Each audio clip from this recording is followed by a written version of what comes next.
All right. Got it. So But Wayne, you do need to swear in Tom. I know, I know, I'm getting there. I'm just getting this thing here. Tom, raise your right hand. Swear to tell the truth, the whole truth, nothing but the truth. Yes. Okay, are you the only one from the city that's not a lawyer that's going to be talking in this case? Yes. Okay, If I'm called good. to, but it doesn't sound like I need to. Okay, here we go. Let's get started. I'm Wayne Miller, board member. Amy Rivera, board member. Ted August, board member. Brian McSherry, board counsel. Sorry, Deborah Richardson, Boards Administration. Philip Motto, boards administration. Jay Scaria, Department of License and Inspections. Okay, Kowski, City of Philadelphia, License and Inspections. okay. The lawyer from the city, state your name. It's Christopher Johnson on behalf of the city of Philadelphia. Okay, good. The lawyer for the appellant, state your name. Michael McElhenney on behalf of the property owner, Mazel Tov Development. Okay. Phil, put that into the record. Yes, sir. This is case number 1 on today's list. MI 2022-001-997 for the property located at 239 Chestnut Street. The appellant is Michael P. McElhenney. He's present in the room today. Okay. Tom, fill us in. Chris. So, if I may, this is a property that was the subject of a fire and a city abatement of the damage from the fire a few years ago. And the current owner, there's still unsafe conditions on the property. They've agreed and have began to obtain the services of an engineer and contractors to look at remediating the property. We've discussed the matter and they've agreed that the appeal should be marked as city affirmed with a 60-day stay of enforcement. And we agree with that statement. We need a 60-day stay of enforcement so we can get a plan to do the work and address the violations. Okay, hold on a second. It says here, L&I failed to send any violations to owner. Rather, notice was sent to Meridian Bank. The property was demolished? So if I may, Chris. Yeah, go ahead. This is a property, 239 Chestnut Street, that was a subject of arson. It was a massive story in the newspaper, and this building was demolished at an emergency abatement by the city. So they did the demolition under the prior ownership of this property. My client bought it from what was a condominium form of ownership. He bought all the condos out pretty much as vacant land and became the owner after that abatement happened. And he was under the impression the city would abate the violations and condition to the proper code standards, but some of the work was left not completely how the city normally does it, which is what he was upset about is, hey, the city did the demolition and abatement work here. Why are there still unsafe conditions that they didn't finish? But I don't, speaking with the city, that's kind of a claim against the city, not really proper for this forum. Yeah, there may be outstanding issues related to prior work at the property that have nothing to do with the current ownership of the property and the current conditions of the property. There's developed, and I'm not I don't know exactly when it developed, but there's a giant hole in the sidewalk obstructing street traffic in front of the property at 239 Chestnut Street, which is a very high traffic area of the city, very high profile. So, and which is separate from this violation. Separate from this particular violation, but the ownership has agreed to begin to remediate the property. Tom, you have any pictures of this place?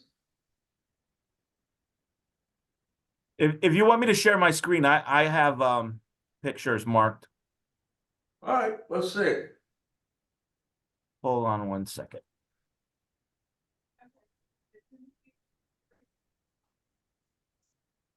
I'm currently sharing my screen.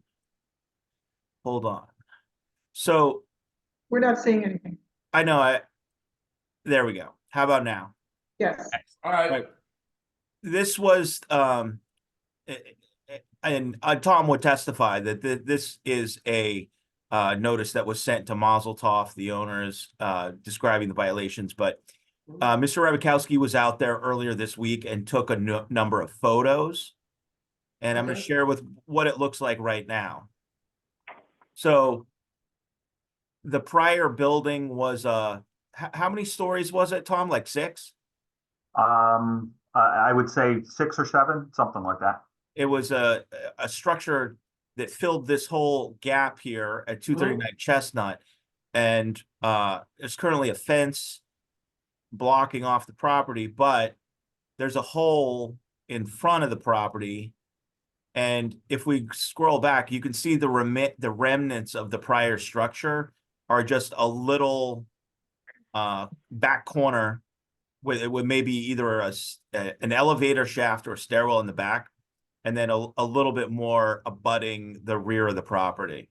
So that rest of that is still needs to be dealt with. So here's a good photo back there. Okay, so that hole is outside The hole is on the sidewalk on Chestnut on the Street. sidewalk. Yeah, where a Okay. bank, I believe there was a bank vault underneath the road there at one point in time, but it's now just a hole that's opened up in the sidewalk. I can show you, they've fenced it off from traffic. You can see this is where it's marked at page 8. There's a hole opened up in the sidewalk.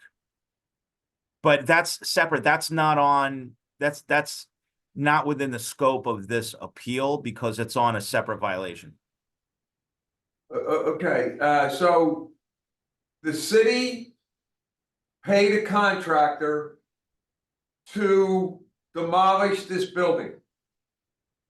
Am I right? Tom, how would you describe the work that was performed at the, what did the city pay for? The city paid for a site improvement for the abatement of the fire damage and demolition of partial of the property. So they didn't pay for a complete demolition of the property, Tom? No, it was a site improvement and fire assist for the abatement of the property, and the prior owner knew of the violation and of what was expected of them once the site improvement was completed. So this is left, now what happens here with this hole in the ground? Ultimately, ultimately the void would need to be secured and the sidewalk restored to restore pedestrian traffic. Okay, and back where the old elevator was, all in the back, what happens there? It is my understanding that the new ownership group has negotiated or is in process of negotiating and receiving quotes to have a demolition completed at this property. So now that's left, that was like the city paid a contractor to demo up to that position. Now the owner of the building has to come in and demo that there now? The new ownership would have to secure a demolition contractor and essentially pull a complete demolition and do a demolition of the property, securing the property to a vacant lot and meet all the terms of a demolition permit. Okay, Mike, are you gonna your people gonna demo that? So they have contacted Pedro Palmer Demolition and Manguel Demolition for quotes. Are And- they licensed with the They are- city of Philadelphia? They are licensed by the city. Okay. But Was the Was plan, the group before that demoed licensed with the city of Philadelphia? the group before the city hired was, I'm not sure which contractor it was. It was one of the big union outfits. So yes, they're on the approved city bid list, I guess. Okay, all right. So your guy, Mike, is licensed, and when's he gonna start? So he has contacted an engineer to assess that rear structure. It's a elevator shaft, and Okay. the intention is to keep that structure there by sealing it up, taking off anything that's dangerous on that property, which includes there's HVAC units that are hanging off. And I sent a clearer photo to Mr. Johnson. You want me to share that other If photo? you can, just because it's clearer, they can see the first floor, second. Hold on.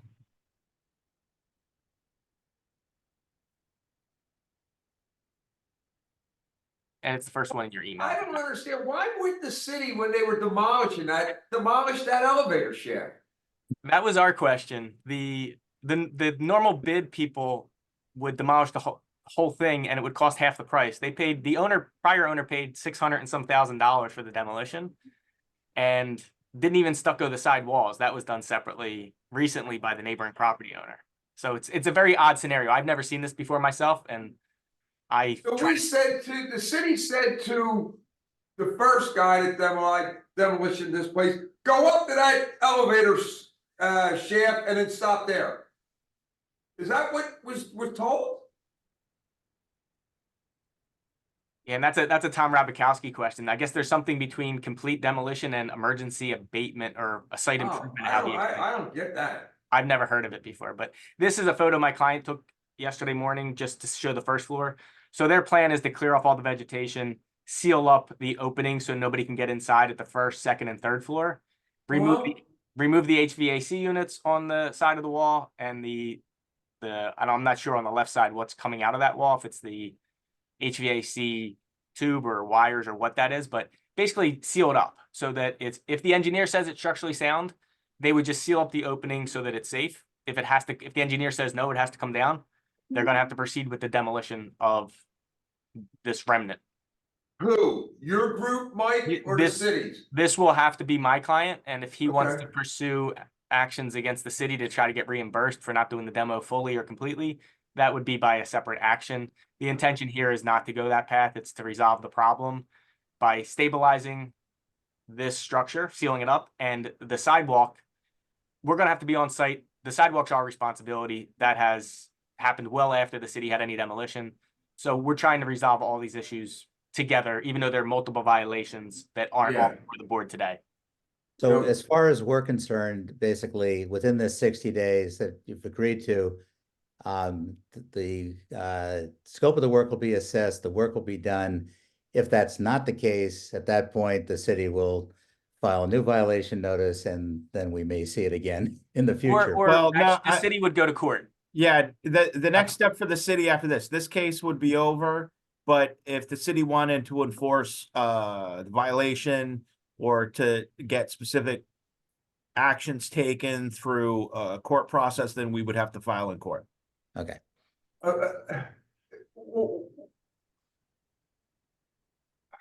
I have a problem with this. Okay? With all the shit that goes on and buildings falling down and things collapsing, okay, holes in the ground, okay, and we're going back and forth who's responsible for this. I don't understand why this wasn't just completely tore down. Evidently, there's something that says we didn't do that, okay? But that hole in the street, when can that be taken care of? So we have the contractors, Pedro Palmer's supposed to go out and look at it to give a quote to figure out how to fill it in, stabilize it, as the council said. There was like a bank vault there, so I'll need some kind of plan of how that has to be reconstructed, I guess. In my mind, it was, hey, fill it in with dirt, but I don't think that's actually what might have to happen there. We need the engineer to actually explain it. And it sounds like that's not part of our purview. It's Yeah, not I part know of this it's not part of violation. our thing, but when it comes in front of our board, if somebody gets hurt or something happens there, then we're liable for it. And I don't like that. And council and I spoke about that. None of us want to be in the news because this dangerous condition lasts any longer on that sidewalk. So that's why we're just hiring to get an assessment, get it, what permit we need. And my client is responsible to fix it. And he knows that. So How long you think it'll be before that sidewalk's taken care of? that would be depending on how long it would take to get a permit after the engineer, I guess, looks at it, the contractor and the engineer, to see what the plan has to be. So Okay, do we I'm not think sure. that's really dangerous, Tom, can we get the permit a little quicker? The property is deemed as unsafe, so it's an automatic 5-day review. So 5-day review and they would get the permit, right? Yes. Okay, Good to know. so if we can get that done, Mike, as soon as possible, I'd appreciate that. I'm on it 100%. Okay, good deal. And whatever else has to be done back there, Is everybody comfortable with the 60 days? I am. Yes. Can you show me that thing again and see if that HVAC unit, how that's hanging? Can you point directly? Can I see that? Yeah, hold one second. Thanks, Chris. Is it where I'm putting the cursor right now, Mike? That's what I'm told, yes. And that's a unit there? Yeah, it looks like it's sitting on some kind of platform, some metal. And there's also Base. ductwork here that's hanging. That's the word I was looking for earlier. And then, and just And for the the cable. sake of clarity on the pictures, I think the picture reflects vegetation growing out of the walls, which could undermine the stability of the structure, as well as loose or falling bricks in numerous places on the structure, which are all possible conditions that an engineer would highlight that need to be taken care of or abated through demolition. And part of that is that little first floor section. There is, like, I made the mention of that roof, like, what's the condition of that? The engineer is gonna have to say if any work has to be done there. Okay, Because I don't want anybody getting on this lot, climbing up to that top of the first floor, which isn't super high. Yeah. A ladder, you can get up there. I don't want anybody falling in if that happens. So yeah, it would be remove all the vegetation, get the engineer to assess whether that can just be blocked in to seal up the openings and do the brick pointing stabilization and removing all those physical items, the HVAC. okay. and- Now, the engineer, it isn't gonna take him 60 days to get started on that, right? Can he get No. started on that sooner? Yeah, he put in a call into I forget which name. I don't know if he said Alex Wrong or he has somebody else that he uses. I referred him over to Mr. Bustamante, does some work. Whoever can get out there fast is what I recommend. Okay. Tom, what do you think? How long do you think we should give to get the engineer out there? Or Mike, give me a figure. Week, 2 weeks, 3 weeks? I think I told my client I want him out there in a week. It's- Okay, I like that. Yeah.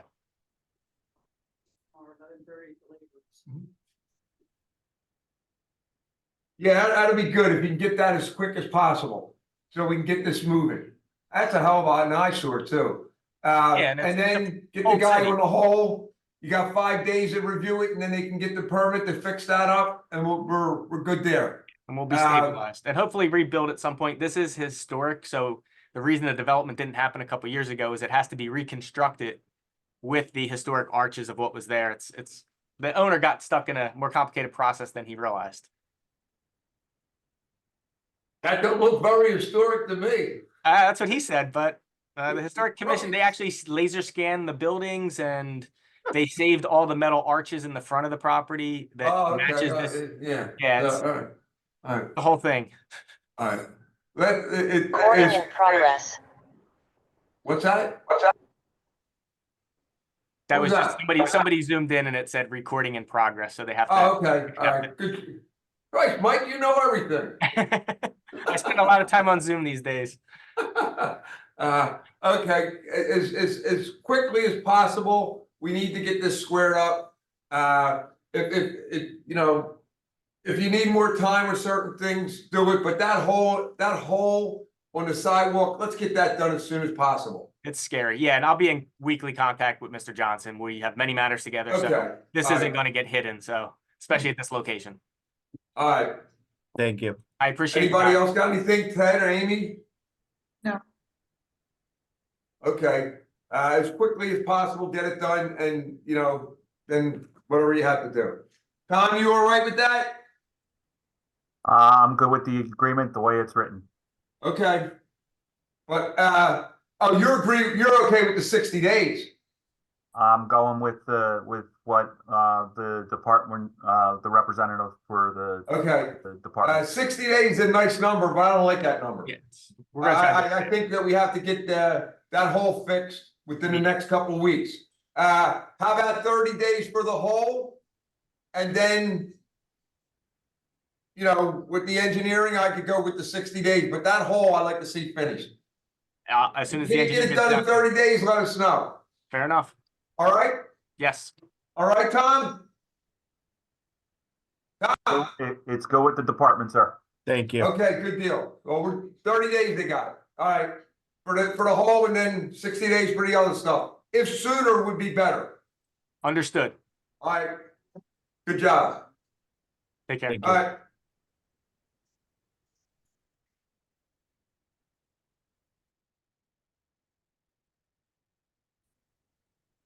I gotta do something. When they're gonna demo something, the city's gonna demo something.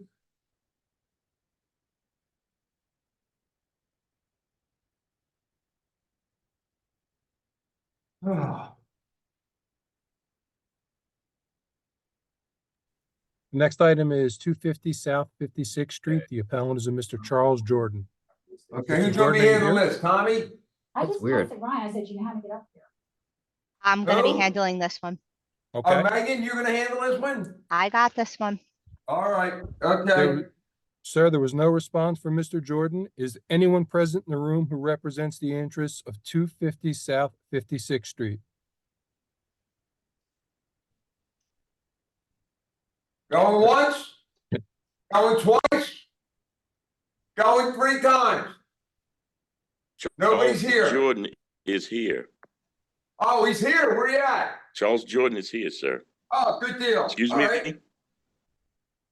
I'm Charles here. Jordan's here. Who else is waiting, Charles? Okay. Yo, Nobody Charles. else. I didn't know I needed anybody Oh, else. I no, didn't. I just wanna make Yep. sure. I gotta swear Yes. everybody in. I wanna make sure everybody in the case gets sworn in. I don't have to keep going back over it. You're the only one, right? Charles? Yes, yes, sir. Okay, all right. Charles, you're gonna be testifying in this case. Please raise your right hand, swear to tell the truth, the whole truth, nothing but the truth. Your right hand, not your I do. left. Your right. You do. Okay. There you go, my man, the other right. All right, Megan, raise your right hand, swear to tell the truth, the whole truth, nothing but the truth. I do. Okay, all right. I'm Wayne Miller, board member. Amy Rivera, board member. Ted August, board member. Brad McSherry, Board Counsel. Megan Flay, Department of Licenses and Inspections. Chase Correa, Department of License and Inspections. Philip Motto, Boards Administration. Deborah Richardson, Boards Administration. Okay, Phil, read that into the record, pal. Yes, sir. This is MI 2024-000-333 for the property located at 250 South 56th Street. The appellant is a Mr. Charles Jordan, and he is present in the room. Okay. All right, Megan, tell me a little bit about this, and if you have pictures, show me. All right. Gonna share my screen. Okay,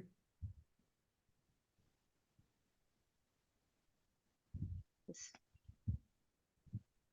give me a second here.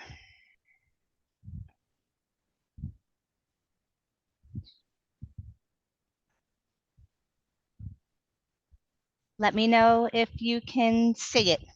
we'll tell you. Okay, we Yes? see the refusal. Okay, so the violation was written for cracks in the sidewall and rear shed kitchen is collapsing. It's the pictures.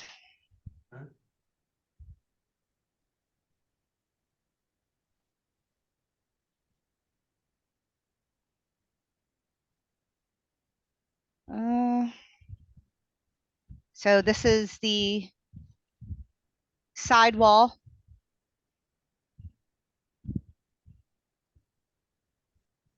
And here is the rear of the property.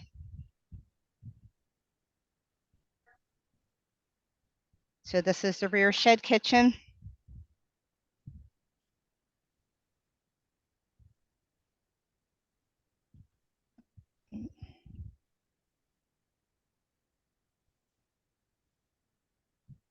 All right, and that.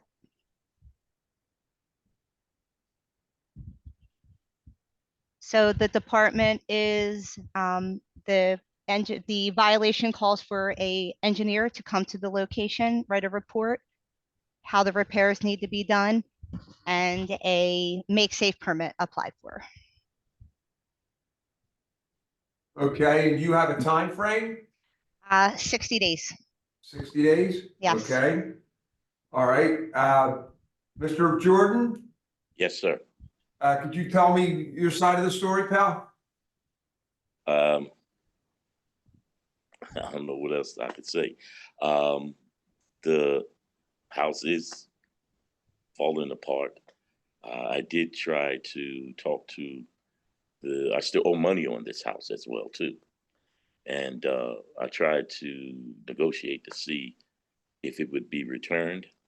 But it's still in my name, and I just can't afford it right now. I don't, I have been sick for a little while, and now I'm doing better, but I can't afford it. I don't know the repercussions if I don't pay this fine.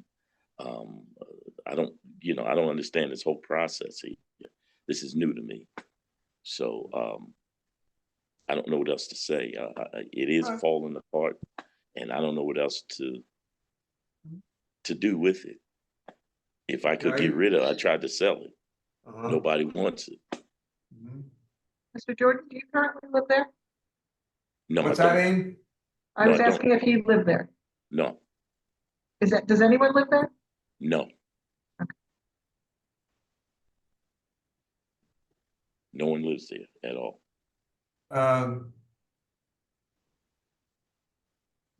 Megan, what happens, what's the next step?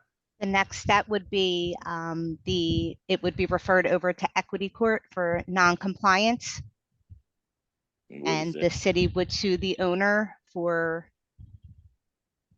non-compliance of the violation, and it would go before it would go with the city solicitors and before a judge who would issue an order depending on what the court inspectors were asking for.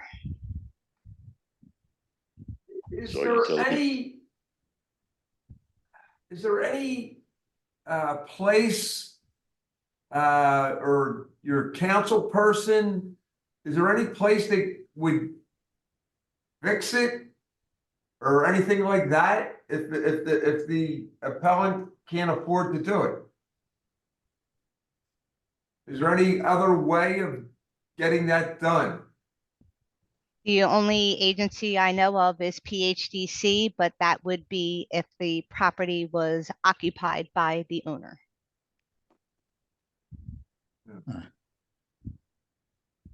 Man, this is a pickle here. Man.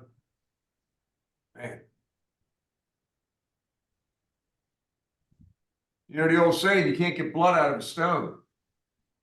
Yeah. It is a corner Uh, property though, so Oh, really? It's it is a corner property, right? So Oh, man. Mr. Jordan, have you tried to list it for sale Yes. and there was no interest? No. Or so I don't know if I'll be able to pay that as well as get it all fixed up. There's no equity really in it.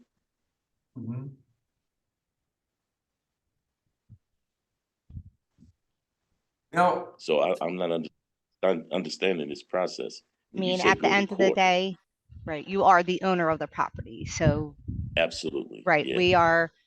we have a corner property that is in an unsafe condition that needs to be repaired.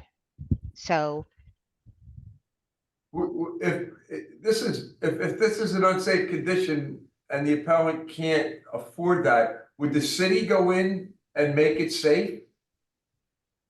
I mean, we would need an order to do so, but it would probably be a demolition. And if that was the case, then the lien for the demolition would be placed on the land and he would still be responsible to pay that. Really? Yes. Wow. There's no rest for the weary. Hey, you get that, my man. Okay. When it rains, it pours, yeah, you know? Wow. Oh, Well, slowly. let me ask you this. Go ahead. Can I, if I'm able to get someone to try to fix it, to get it safe, would there be any time I would be able to get to do that? I Oh. understand you say it's safe, unsafe, I'm sorry. But make safe, And I want yeah. to try to make it right. Uh-huh. Would you be in a position to, I mean, the first step would be having an engineer, licensed by the city, do an assessment of what needs to be done in order to make it safe. So that's the first step.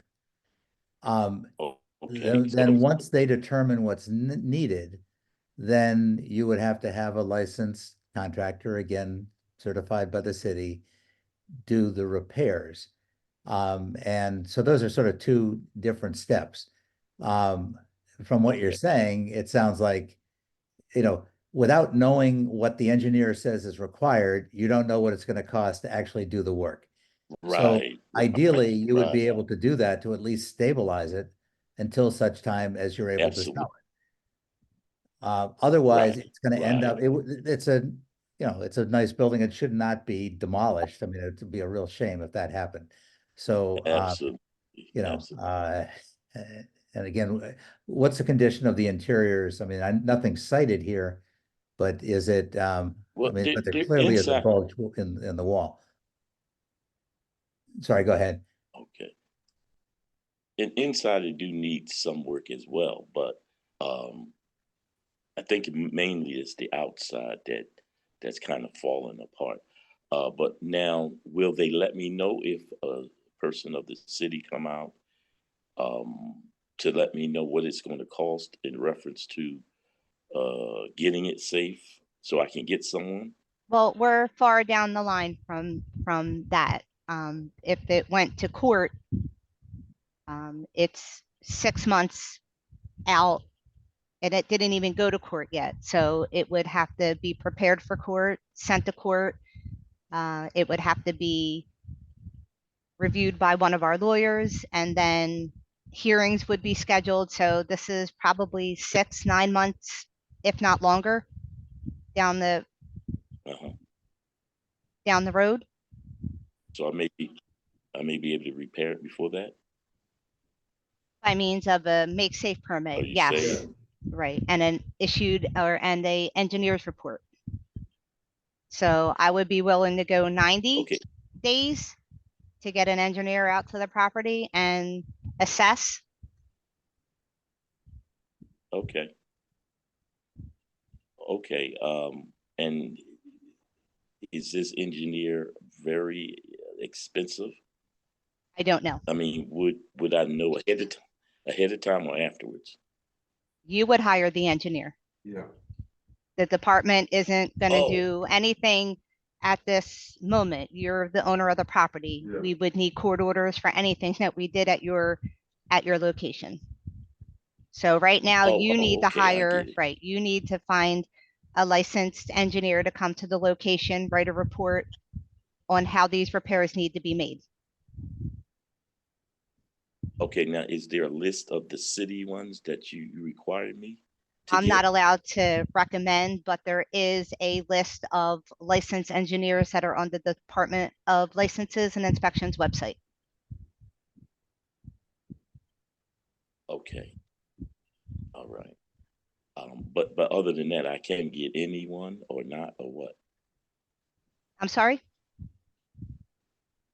I can get, you saying it has to be a city engineer, right? He Or needs to can I get be- anyone that is legally? He needs to be licensed with the city of Philadelphia. So he Anyone can be who, from That's what I was anywhere getting. as long as he is registered with the city of Philadelphia Department of Revenue and Licenses and Inspections as an engineer or architect. Yes, you can use him. Oh, okay. Oh, all right. And that's on the website, right, Meg? Yes, on the Department of Licenses and Inspections website, it will give a list of any Okay. contractor, I'll try engineer that definitely. is licensed. All right, Charles, so if you can do that within 90 days, and find out what the situation is. And how much it costs. I would have a rough idea of how much it will cost. And Megan, would you care to explain to him what happens if he does find a buyer? I just looked on Zillow. It is currently not for sale. So if does he, Find a buyer, what? will right, so happen? if he does find a buyer, then he would need the You contact. mean the house? Yeah. Yes, of the house, yes. If he did find a buyer in that 90 days, he would give us a call here to let us know that he has a buyer and when settlement will be. And at that Okay. point, if the sale went through, we would ask that the HUD sheet signed by both parties was sent to the department so we could update owner information and send out new violations to whoever the new deeded owner is going to be. Okay. Okay. But if I'm not able to sell it, then I'll just get an engineer that is licensed by the city Yes, to recommend what I need done. correct. Yes, But Okay. then at that point, the actual work will need to be done by a contractor, not by the engineer. right. And that Right. contractor again would also need to be licensed, and presumably Megan, there's a list of all the contractors who have the requisite licenses are on the website as well. Is that correct? Yes, that would be, yes, it's all listed on our website under find a contractor, and there's a drop down that you can pick if you're looking for an architect, expediter, contractor, things like that. Okay. Okay. Okay, Charles, so you have 90 days. Okay. I get that appreciate done. that. Yeah. Thank you. I And- appreciate that. And find out what the issue is, and then you gotta go from there and make it safe. Okay. Or sell it, one or the other. Def- Okay, good luck, Charles. Good Okay. luck. All right, Thank you. pal. Is that You're it? welcome. Am I Yes, done? that's it. All right. Thank you.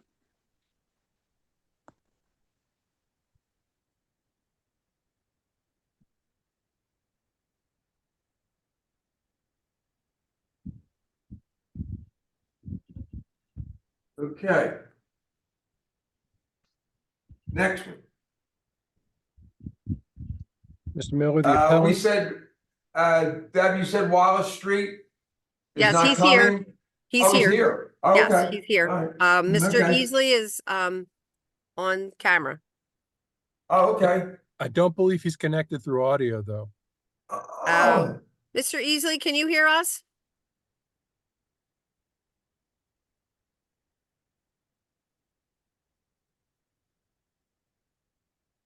You have Sorry, to hit on we the can't hear you, audio. Mr. Easley. If you can hear us, can you give a thumbs up? I just put him to the waiting room for a second. Oh. I'm gonna bring him back in. All right. Sometimes that resolves the issue. okay. Okey-doke.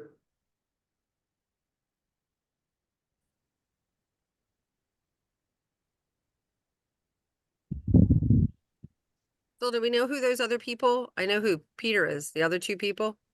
In the waiting room or in the room? Yeah, in the waiting room. They're for refusals, you think? I'm not sure. I don't know either. Okay. Hi, Deb. it's Mr. Easley, Jack can you hear Mumble. us? We have a couple of people in the waiting room, Deb, for the chop sarb refusal. Okay, but we didn't, yeah, we have two more cases to hear. Yeah, for, no worries right. at all. I was Okay. just letting you know that may Just be let them. them know that we'll call them in a Okay. few minutes. Thank you. You're welcome. Thank you. Mr. Easley, we cannot see nor hear you. Can you hear us? Where is he? He's in the room. Oh, there he is.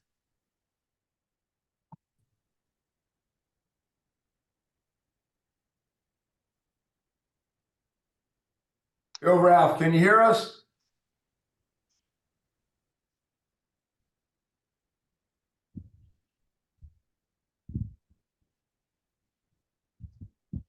Oh.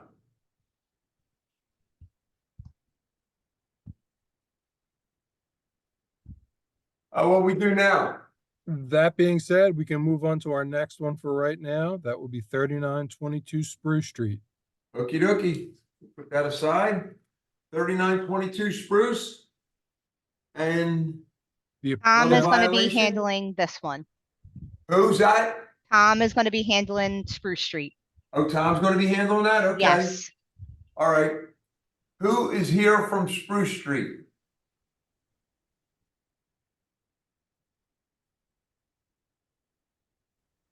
There are two people in the waiting room. I'm bringing them in now. I don't believe they're part of this case, but we'll just be safe. I believe- Mr. Primera, I believe Mr. said he was Primiano calling in, is so he was on calling the, in. is on the call or is on the Zoom call by way of phone. His number is listed in the on the screen. It's the 917-676-0210 number. Okay, can he come in with a picture or not? I think he was having trouble. He called me Okay. earlier, so we did try. Okay. Hey, John, asked him can you to hear unmute. us? He's on mute. I know. Can you Here he hear me is. now? I'm Hey, not. John, can you hear us? I Can can you hear. hear me now? Oh, different John. I'm not Yes. with. How's that? Yeah, we can hear you. Is that John Primero? Primiano, yeah, Primiano? Okay. yeah, that's me. All right, John. Is anybody else with you? No, Okay, you're representing yourself, right? correct, John, you're not a lawyer? no. Okay. All right, John, can you raise your right hand, swear to tell the truth, the whole truth, nothing but the truth? I do. Okay. Tom, you're representing the city. Can you raise your right hand, swear to tell the truth, the whole truth, nothing but the truth? Yes. Okay. I'm Wayne Miller, board member. Amy Rivera, board member.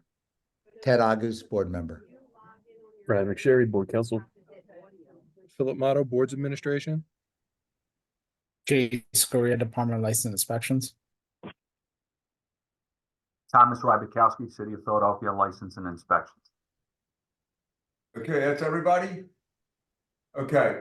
All right, Phil, could you read that into the record, please?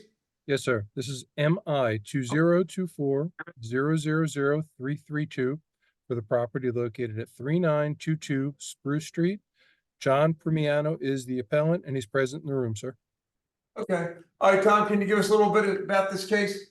With respect, I did not make the appeal, so I'm going to reserve my right to Okay. respond to the appellant's reason for filing. All right, John, can you tell us what's going on? Okay, sir, can you hear me? Yes, we can. Okay, beautiful. All right, let me review this because this is beyond belief. Okay. Many years ago, the University of Pennsylvania had to fix up its property next door at 3920 Spruce Street. Okay, instead of correcting it for like the Ellen and I wanted them to do, they tore the porch down. But the big deal about this is, it's the way Willis Hale, the architect, designed these buildings as a set of 3 pairs, is that it's one porch for 2 properties, which is 3920 and 3922, which is me. So when they tore down their porch, they messed my porch up and wrecked everything. Okay, so we've been asking for years and years to get this straightened out. Nothing was done yet on it. Then in 2018, they put them both properties on the National Historic Register. Then they said we had somebody come in because we had them look at and there was some violation on it. We said that we corrected what they wanted on the roof and beams and this and that and everything else. Put a new area on there, whatever. But they said that Penn was supposed to come in, do the roof, and then finish up the damages they did with me. So consequently, this goes nothing. Then all of a sudden, 2023, we get a violation notice of these damages that we haven't corrected, which some we actually did already because the wait was be done. But Penn's never done anything yet. Nothing's been done, and we're sitting here to this day. And can somebody share the photos that were sent around this morning? I don't know if Tommy, if you have access. I don't have access to Just so the you photo. gentlemen will know.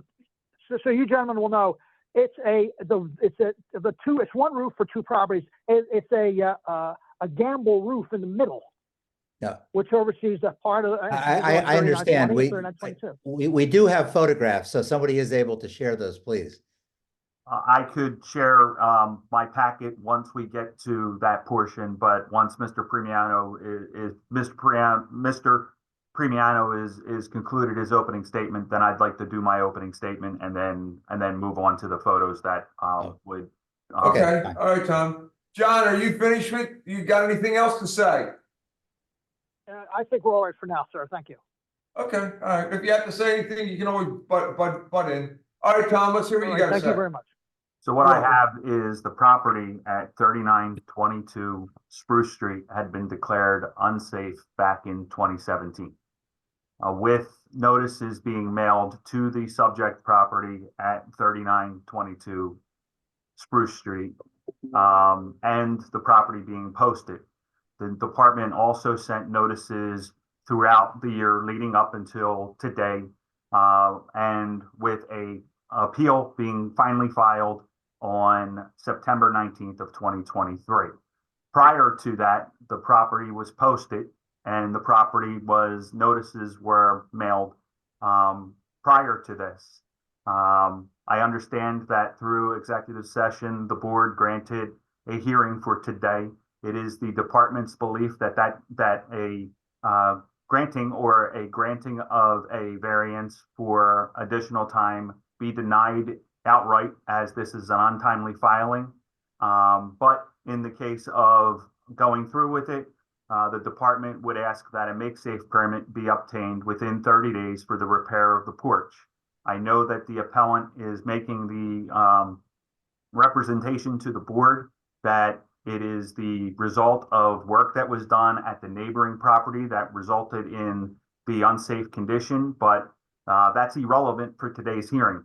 Whether or not another party caused damage to one property or the other, that again is irrelevant to today's proceedings. And if that was the case, then this appeal should have been filed back in 2017, 2020, when notices were sent and posted onto the property. Again, that is a civil litigation between property owner and property owner. It sounds like the appellant has had communications with the other property owner, and they can pursue that in a civil action. But for other representations, repairs need to be done to this property by way of a make-safe permit for the repair of the porch. With that, I can share my Okay, screen. may I respond to that for a moment? Photos. Yeah, you can just say something. Go ahead, John. Okay, first of all, there never was any notices given to me about, and they saw these fines they had for every month. I never received anything in the mail about that. Secondly, it must be related to the property. We, in 2017, we were dealing with the city, having them come out, discuss what would be done. We did work there to make them happy that for the time being what was going on over there, and with their hopes, expectations that the University of Pennsylvania would go and correct the problem. They never, the university never did. We communicated with the city of Philadelphia. Irrelevant. We were there with the city of Philadelphia. That's irrelevant. What do you mean it's irrelevant? They told us we did what the It's city not of part of Philadelphia today's wanted us to do. proceedings, sir. It's irrelevant. I object. Irrelevant for what? That's the whole point of what's going on here. No, We're doing sir, what the city that is wants. not. It is a civil matter between you and the property owner. For today's proceedings. No, you have the it's civil matter irrelevant. because you had an obligation to deal with next door to make sure they got the problem. You should have brought them to court about why they knocked the thing down, messed the thing up, and didn't correct it. It's not a And proceeding. furthermore, John, why they proceeding, messed sir. up your neighbor's property up. Yo, John.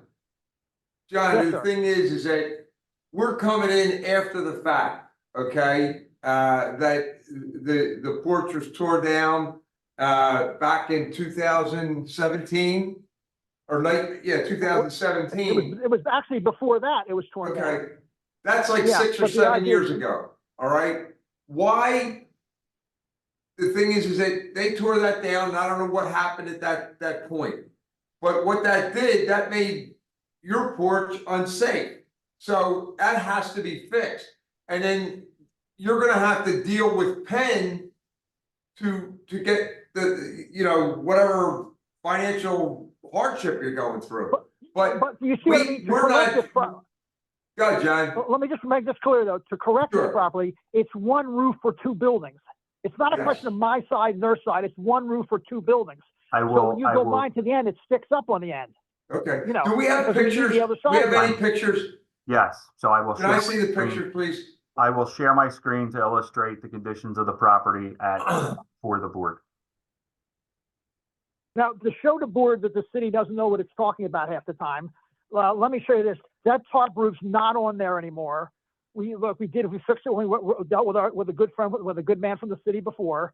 The beam work was straightened out. all the other things, all this, that stuff was done all the time being. I'm happy doing Okay, let's take a look at But this. we've got to get this straightened out, you know. Yeah, I think we do.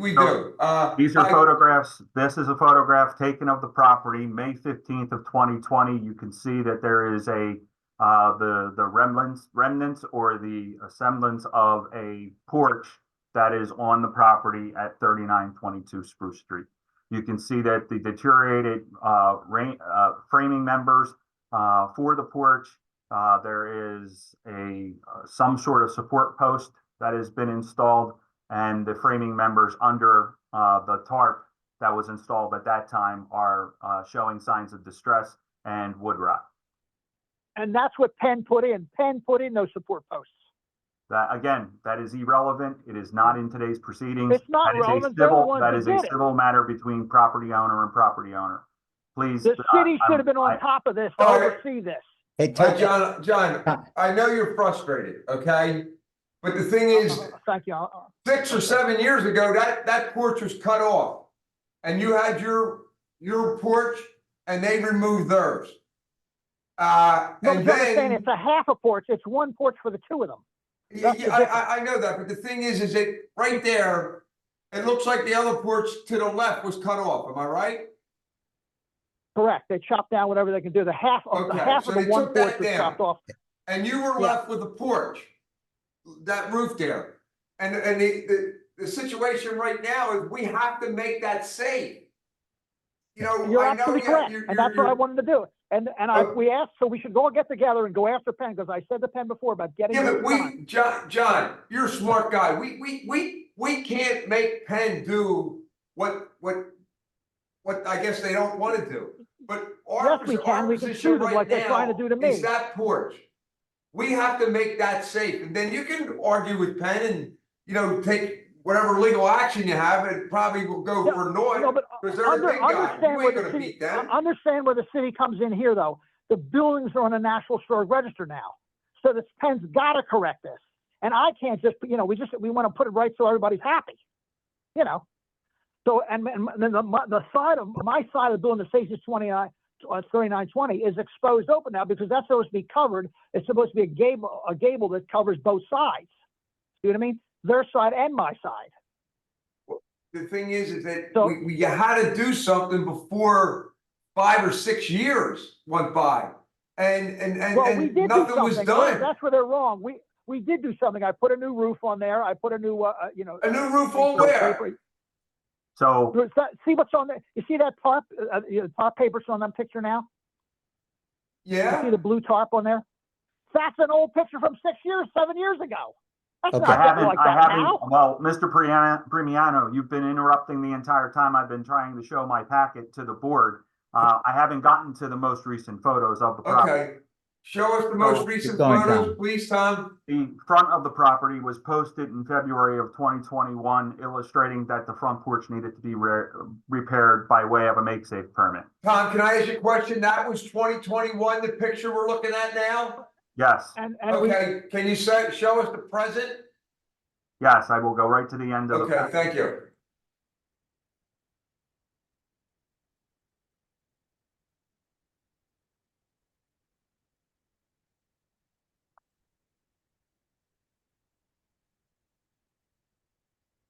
These are photos. These were photos that were taken in August of August 22nd of 2023. And in that section, you can see that there has been, and I was at the property this morning, there has been an attempt to install new sheathing or new wood on top of these rotten framing members. Yeah. So, and the support posts are rotting away. Mhm. So there has been new or newer wooden pieces affixed to structurally deficient or distressed framing members. It was we'll not get new done under the requirements, because the guidance. university would fix that. Can I ask the question, when University of Pennsylvania removed the roof on the other side, Yes. did they strip the roof at 3922 of all of its trim? Or has that been No. exposed for years? No, it's not been exposed. There was things, we fixed it several times, everything else, but we've done what we've done to keep it going, but and they put in those things to. But I'm hold the saying thing up together, untreated, so if it- untreated wood was left exposed for years and is rotting. There were holes in the roof. No, it because of wasn't. It was when they ripped they caused the thing to have the roof messed up. We covered the roof so the thing wouldn't rot. But they wanted us to keep it because it's being on being on the National Historic Register. They want to see the thing, what was there, the original documents, what was there, the artifact, so the thing could be corrected. And that's what Okay. they never corrected anything yet. Why were they responsible to correct your roof? To apply Because they the same destroyed it. It's one roof or it's one gable roof for two properties. But your roof is supported on posts, independent of what was taken down next Right. door. But They put that up. Don't you get this? They put those posts up. Yeah, well, Because it's supposed to be on the we other get side the- that holds up the- the other side of the gable. John, we get all They that. hold the other side of the gable. That's what's going on over there. So John, that I'm only roof going has to- to be fixed. That roof's in front of your house. What you That have roof doesn't with the leak. University of Pennsylvania, you have to solve in another format. What we need that taken care and make safe now. Okay? Correct. And you had 6 or 7 years to argue with Penn. Okay? And now And it's going this long. That's now why what I'm here happened today, now? to Hold make on, strong John. advance about What it. happened now is that roof is dangerous. You have to fix it.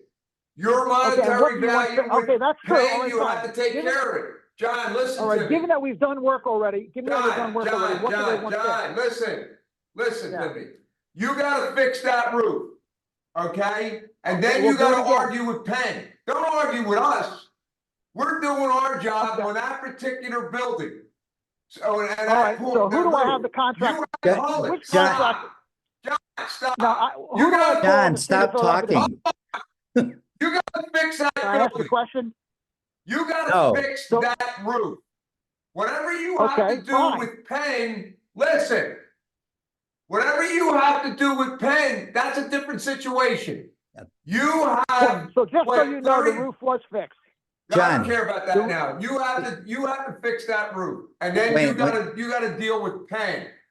How many days do we need, John, the city? Wayne, sorry, Wayne, Go ahead. can I just explain the process to him very quickly? Um, Okay, go ahead. John, Mr. Aragos, I'm going to, may I interrupt for a second? Go ahead. Mr. Priniano, have you ever obtained a make safe permit before for repair of a property? Mr. Permiano, you're currently on mute. You'd have to unmute yourself, sir. John, unmute yourself. Yo, John.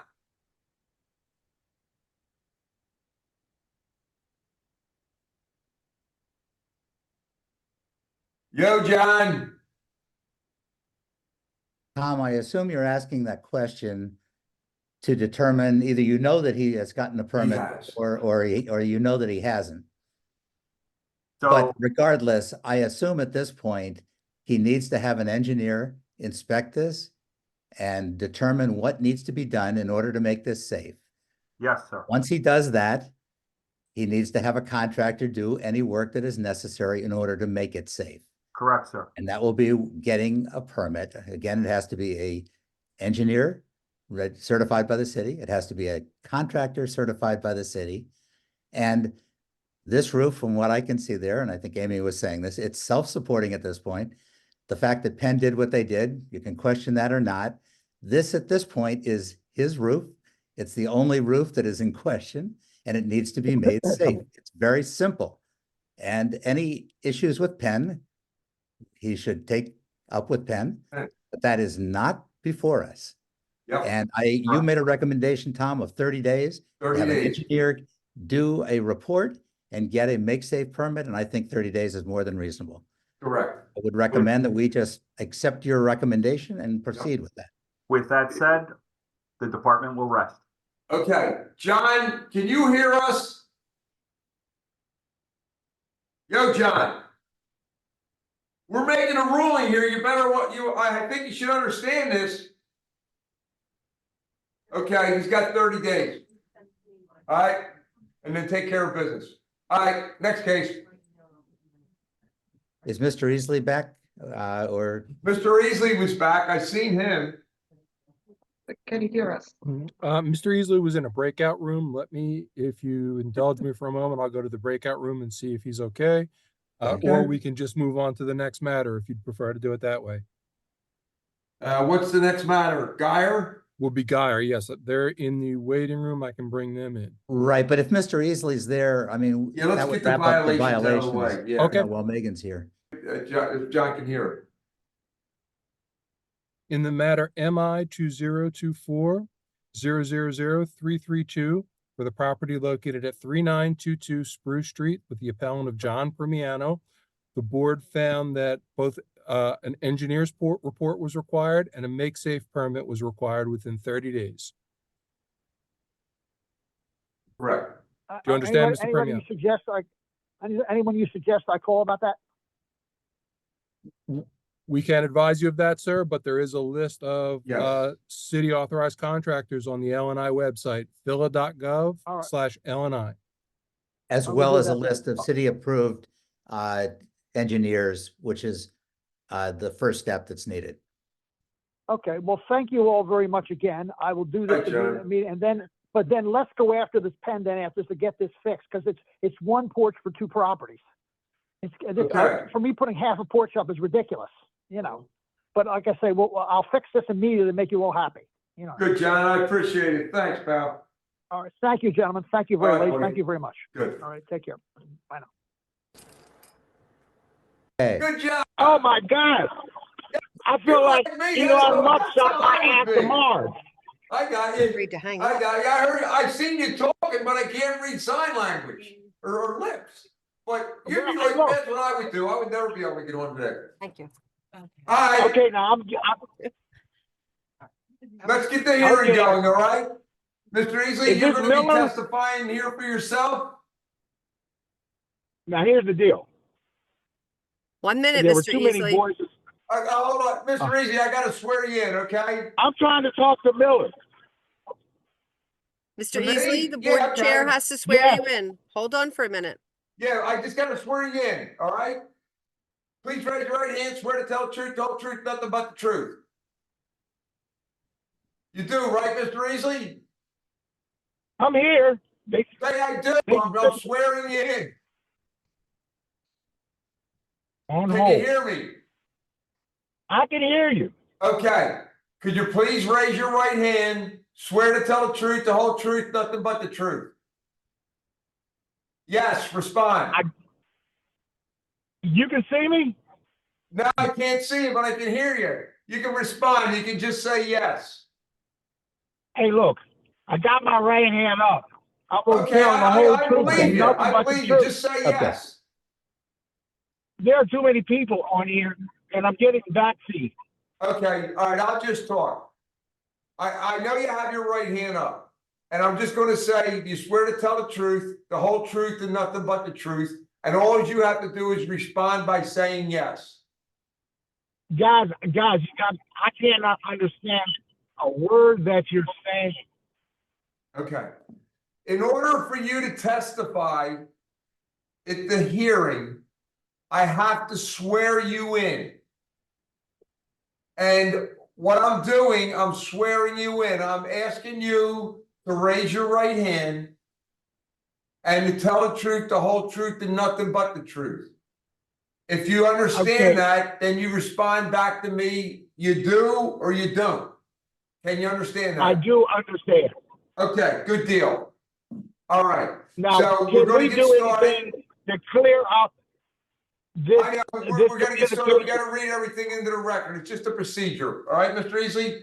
I'm Wayne Miller, Okay. board member. Amy Rivera, board got- member. Ted Oh, Ogden, and you know board what? member. There's somebody on here that's causing Ryan McSherry, conflict. board counsel. Now, if there's somebody that's got an open line, please hang up. You're causing backseat.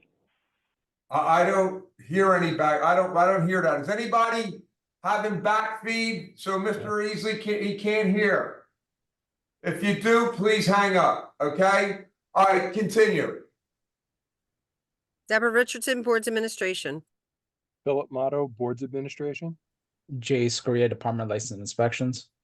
Megan Flade, the Department of Licenses and Inspections. Okay.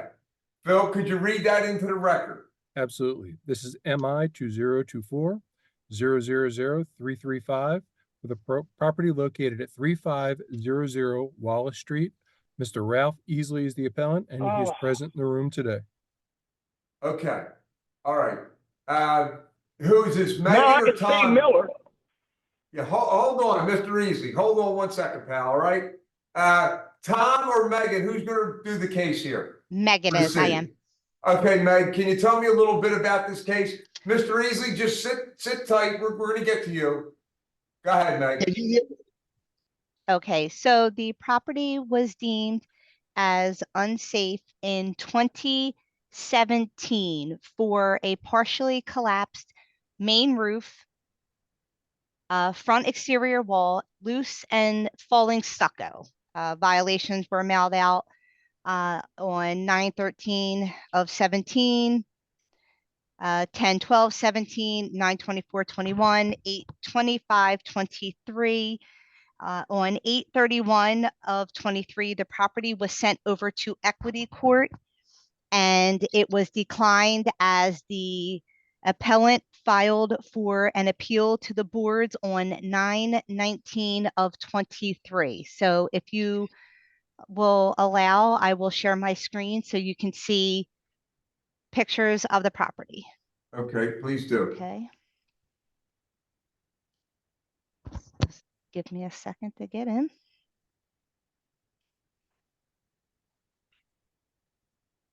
All right, let me know if you can see my We screen. see it now. Okay. So here is a poster affixed to the property, 3500 Wallace Street. And Meg, when was this? These pictures are dated 8/25, I want to say 23. Okay, all right, go ahead. Okay, my eyes are a little bad and the writing's a little bit small, so, but I'm pretty sure that it's 23. If it's not, I will correct myself once I am able to enlarge the pictures. Okay. All right, so this is the front of the property. And that looks like all the pictures that they have in here. So I'm sorry, that's about as best as I can do. When do I get a chance to talk? You're gonna get a chance, just hold on. So as it stands right now, the city did in fact refer this property over to equity court 9/19/23. But it was denied, like I said, because the appellant filed for a boards hearing. So the city is looking for a make safe permit in 60 days. Okay, all right. Now, Mr. Easley, you have your chance to talk. What's going on? Okay. There we go. I get, you can hear me? Yeah, we can see you too. Oh, great. All right. Are you familiar with the term gunny? What, You know what that give me means? that again. I didn't hear that.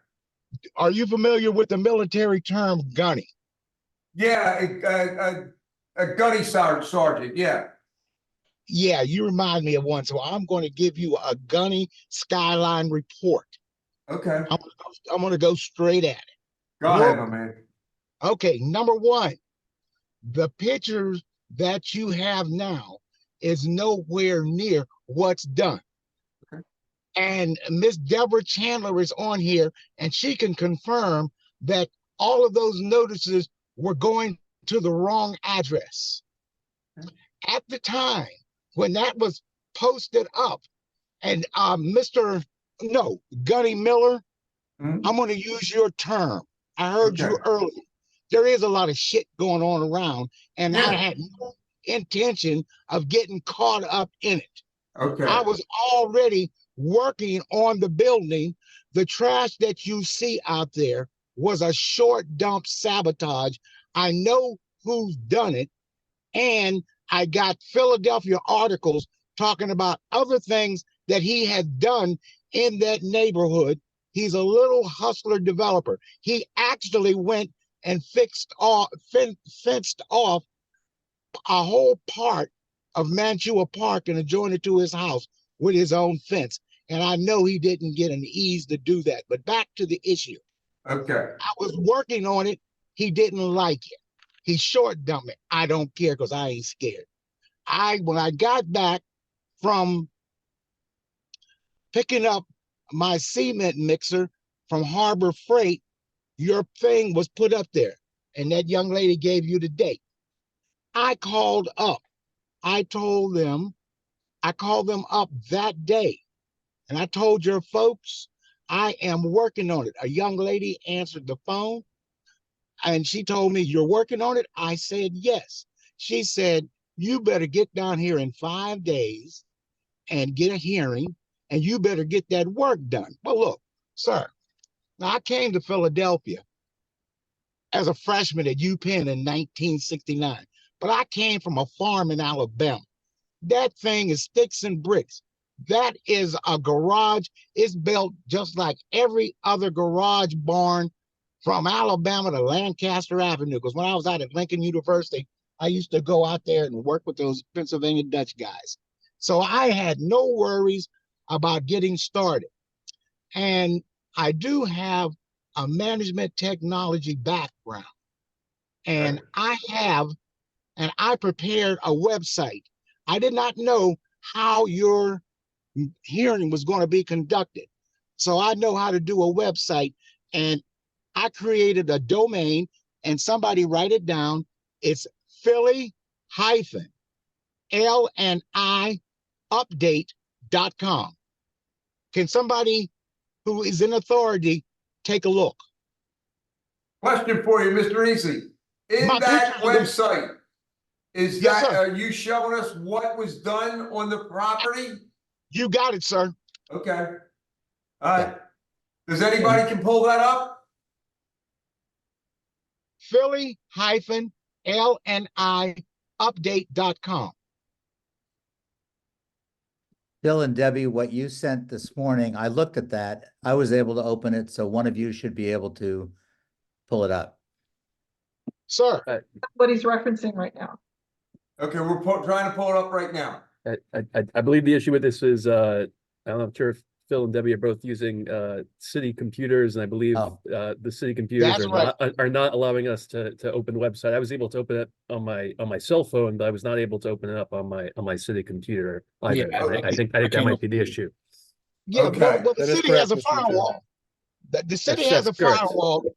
And, Yes. and this gentleman who's saying he's opened it on his cell phone, that is a state-of-the-art website that I created. It's done with React, and it will open up and adjust automatically to an iPhone, an Android, an Okay, iTablet. well, the city's probably, here, we're getting it now. Hold on. There Here we we go. are. Yep. There we go. That's the one, Amy. All right, let's take a look at it. Now, what was in question, Mr. Easley, did you take care of, or it was fixed? It looks like he fixed the front facade. Hey, look, let me speak on that. I can tell you Go exactly ahead. what I did. What I did is the logical thing.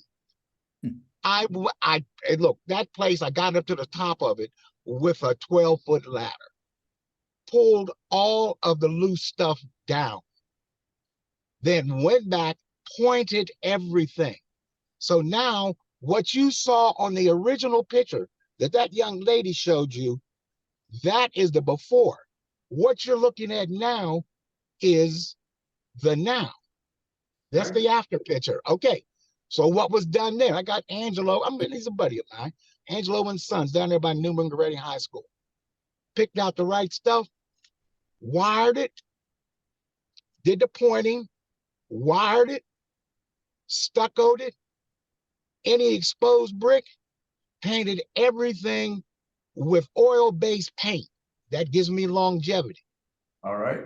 Then- Mr. Easley, I'm going to Okay. interrupt you. Did Go you ahead. get a Yeah. permit for any of the work that was done to this property? That's a good question. I'm going to give you a whole answer. I don't, All it's right. just a yes or no. Yes or no I'm gonna answer. gi- Come on, Ralph, Okay, let's hear okay, what I did is, look, when I'm told to get something right and I know the shit is wrong, Don't I'm not finish, gonna get please. caught up in it. I'm saying what Mr. Miller said. Uh-huh. And Mr. Miller, I'm talking to you. Everybody else All can right, go I'm mute. listening to you. Go ahead. Sir, I'm not gonna get caught up in no dumb shit. I was Okay. not notified and I went straight at the problem. And the problem wasn't complicated. I was dealing with sticks and bricks, squares. Uh-huh. I didn't have to worry about no live or dead load to get that straight. And so I did it. And Okay. no, I did not do the permit. Okay. I found out about that after the fact. I know that you're going to crucify me and double fine me. Go ahead. But the truth, Calm down, hold on a second. Okay, What we so, have to do, you have to have somebody to say, you have to have an engineer to say that it's the right thing that you've done.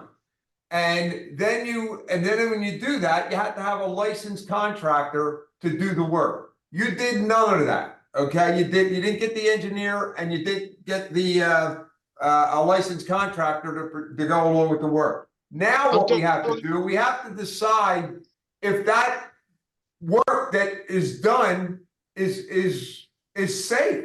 We don't know. So how do we do that? How do we do that? You're gonna have to get an engineer to look at it. Am I right?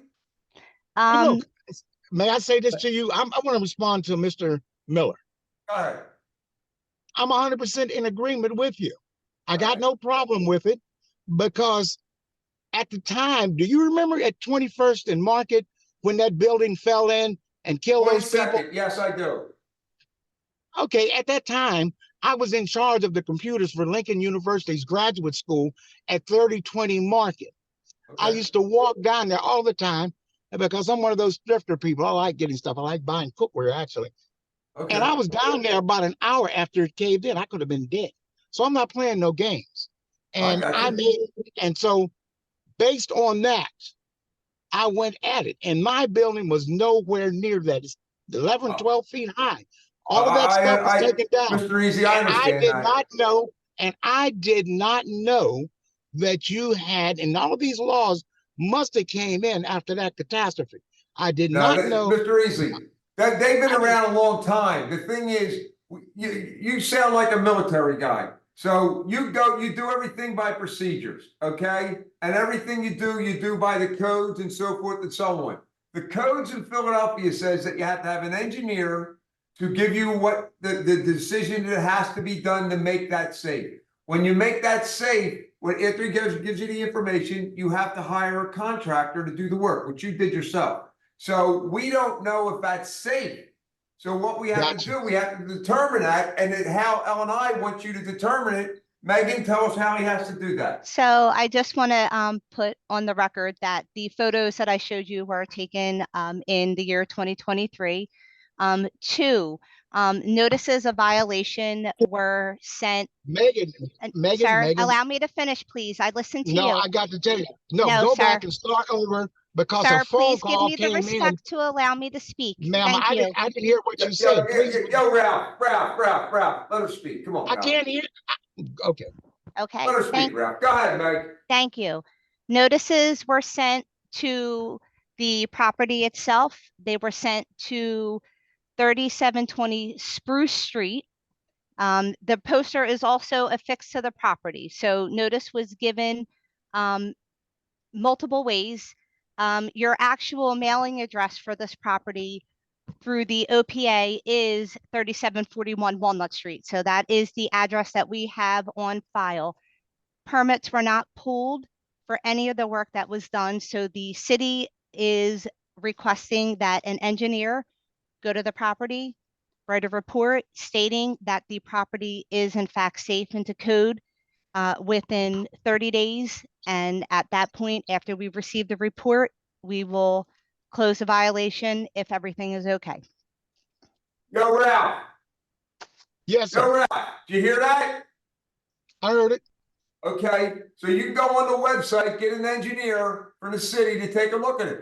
If everything's fine and he says, okay, you're done. If not, you got to make it safe. You got me? Got you. Okay. All right, you Now, got one- 30 days to do that, all right? Okay, couple of questions. Go ahead, Ralph, fire away. I got a friend who is a lecturer in architecture at UPenn and Princeton. Can I go to her and have her write the report? Is she licensed with the city of Philadelphia? I don't know. All I know is she's a professor. That one I She's never not asked. licensed with the city of Philadelphia. No, they need to Okay. hold right Yeah. with the city of Philadelphia. I got you. I got you. Okay, check it out. If she's licensed, good. If not, then you're gonna have to get somebody licensed. I'll tell you what, you can recommend somebody. Exactly. Megan, does it have to be an engineer or just a design professional? The work was already done, so I'm gonna say a licensed engineer to certify that everything is safe. Mr. Easley, the person you're referring to may be a licensed architect, but not an engineer. Got you. I Okay, think she is. Okay, now next question. I mean, I think she is, you know, that qualification is professional engineer, the one that goes beyond your certification and degree. I think you have to have that to be a lecturer at UPenn and Princeton. But that's okay. It sounds to me like the easy route is an engineer. yeah, that's it. No big deal. No Go to big the deal. engineer, Okay. have him inspect it. If everything's fine, it's good. If not, then we're gonna have to make it safe. Okay, well, look, and I'll tell you this. I did not know about this. Get the engineer, you got to get a license. What do you call those guys? Licensed contractors? A licensed contractor, yep, a licensed engineer, with the city of Philadelphia. Okay. Because, you know, like right around the neighborhood, they got tons of Mexicans doing that stuff all over the place. No, it's true. I know, but the thing is, when it comes in front of our board, Ralph, we have to tell you what the rules are. And it's a licensed engineer, and if everything's okay, that's fine. And if it's not, then you have to get a licensed contractor to make it okay from the recommendations of the engineer. And on the website, L&I's website, it gives you a list of licensed engineers and also licensed contractors if work is needed to be done. Got it. And then you're a little bit computer savvy. You could go in there and find that. Okay. Okay? Hey, look, I can go in there and find it. And I I don't got know, you. where's the gentleman that was able to get the website open? I think that's Phil, right, Phil?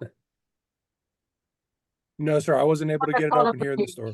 Yeah, No, I- those- Whoever those- did, we're yeah. thankful for it. yeah, But yeah, this is Ralph, you Ted. got 30 days to get an engineer to get it taken care of, right, pal? Okay, that's to get you the report. Okay, good deal. All right? Got you. All right, 30 guys. days to get the engineer's report to you. Am I correct? Yes, and then if nothing if everything's fine, you're good. If the engineer says it needs to have other things done, then you're gonna have to get a licensed contractor to do that. And pull a permit first, right? And pull a permit, yes. The contractor will pull the permit. Now, one quick question. Go ahead. Do Go ahead. You're on well, mute. sir, Yeah. Okay. Go ahead, Ralph. okay, question. Okay, and now the reason I went at it, you know, to me, that's like a handyman job.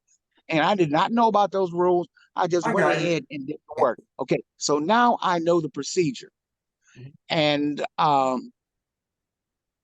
now who is going to be my contact person at L&I that I can ask questions? You're Good gonna question, send, Megan. Go you're ahead, go- Megan. yeah, you're gonna send the report to me. I'll give you my email and then I will forward it to either my supervisor or the area inspector to review. If everything is okay, everything is safe, then the area inspector will close out that case per the engineer's report. Okay, look, and you're the lady. Look, what's your name, Megan? Yes, yes, sir. Okay, I want to apologize, but I want to explain as well. The reason that I was not trying to talk over you, I had phone calls come in. When those phone calls come in, I have to kill them. And you were saying things that I missed. So I think we're on the same page now. So I'm going to Okay. get your email and you're going to be the person that I will be working with. Now, Miss Megan, did you see the work that was done? The last pictures? I did. Okay.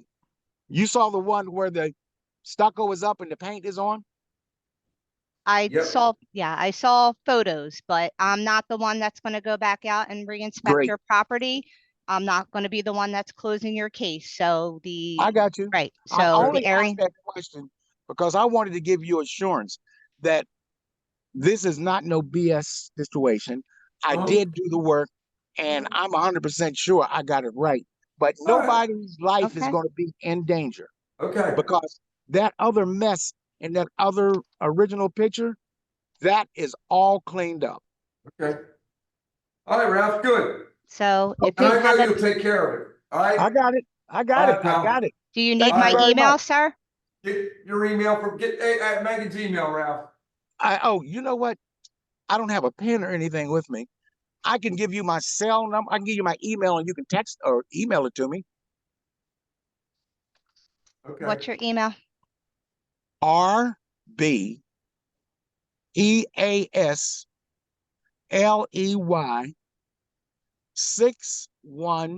RBEASLEY6151 @gmail.com. Do you have it? Robert, Brian, Edward, Adam, Sam, Leslie, Edward, Yo-Yo, 6151 @gmail.com. That's it. Okay. And What's And that, so your birthday, Ralph? you're a No, smart Ralph, guy. not your birthday? You're a smart guy. That's right. You're 72, going to be 73, right? And that's right. And you better All right, I'm believe, just checking on hey, you. hey, you see those? Look, I want to tell you everything. 30 seconds more. All Like right, you, 30 seconds. 30 seconds. You see the date that that thing was posted? I was already working, and you're going to get a laugh. I was hit in the middle of the heat wave. So, you know, the local guys that do stuff, I came from a farm in Alabama, and it was hot. Oh, And you're I, used to that so stuff, I, man. Come on. hey, I went over and got some local guys from Mauritania to help me. They were laughing. They said, look, in Mauritania, which is on the border of the Sahara Desert, they said, it's hotter than that in the shade, Easily. We got you. And we went ahead and got all that work done, cut down all those trees, did all that work. And it was a farm boy contest. I told them Alabama farmers are better than Mauritanians. And we got it done. All So that's right, the good end of the job, story. Ralph. We gotta go, man. All right, So do I I. appreciate it. I want to Great add one more meeting you thing, just guys, to be clear. and I'll follow up. No worries. All right, Mr. Beasley, Easley, just to be clear, you have roof violations and front walls. Yes, okay. Look, let's talk about that 15 seconds.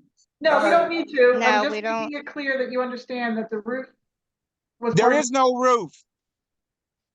And the thing about the bulge in the side, I will take a square and show you that that was a square Wait, I'm sorry. Did extension you of the say building. that the building had no roof? No, it's like a couple of others down there in the So then neighborhood. it's not in safe, right? So the roof would need to be on the property in order for Well, okay, now that's a good question. I'm going to Oh, send you Ralph, what are you pictures. doing, man? Hey, look, I'm sir, answering no, questions. I'm sir, confused. no, Ralph, hold on. the full violation needs to be complied with in order for the department to close out that violation. So if the front of the building is done, but the roof is not there, then compliance is not met. So you would need, Okay, now, Miss Megan, yes, may I, sir. may I ask you about how I can get the same treatment as several other buildings in the area? They don't have a Sir, roof. we're only One of them is on like a discussing your Don't property worry at about the the other moment. buildings, Ralph. We gotta worry about yours. We're only talking about your property at the moment, and your So, property at the moment has an unsafe condition that the department is asking for you to make safe. So but can if I you're, make if safe you, by, Megan, well, just to clarify, Mhm. if the roof has been removed, Mhm. but when the engineer does their inspection of it, They'll tell you and you they need find to. that everything is in fact safe, even without a roof, Mhm. it will still be complied. Is that correct? You don't need to restore I it to the way believe that the it was. violation included the roof. I'll double check that. So, It did.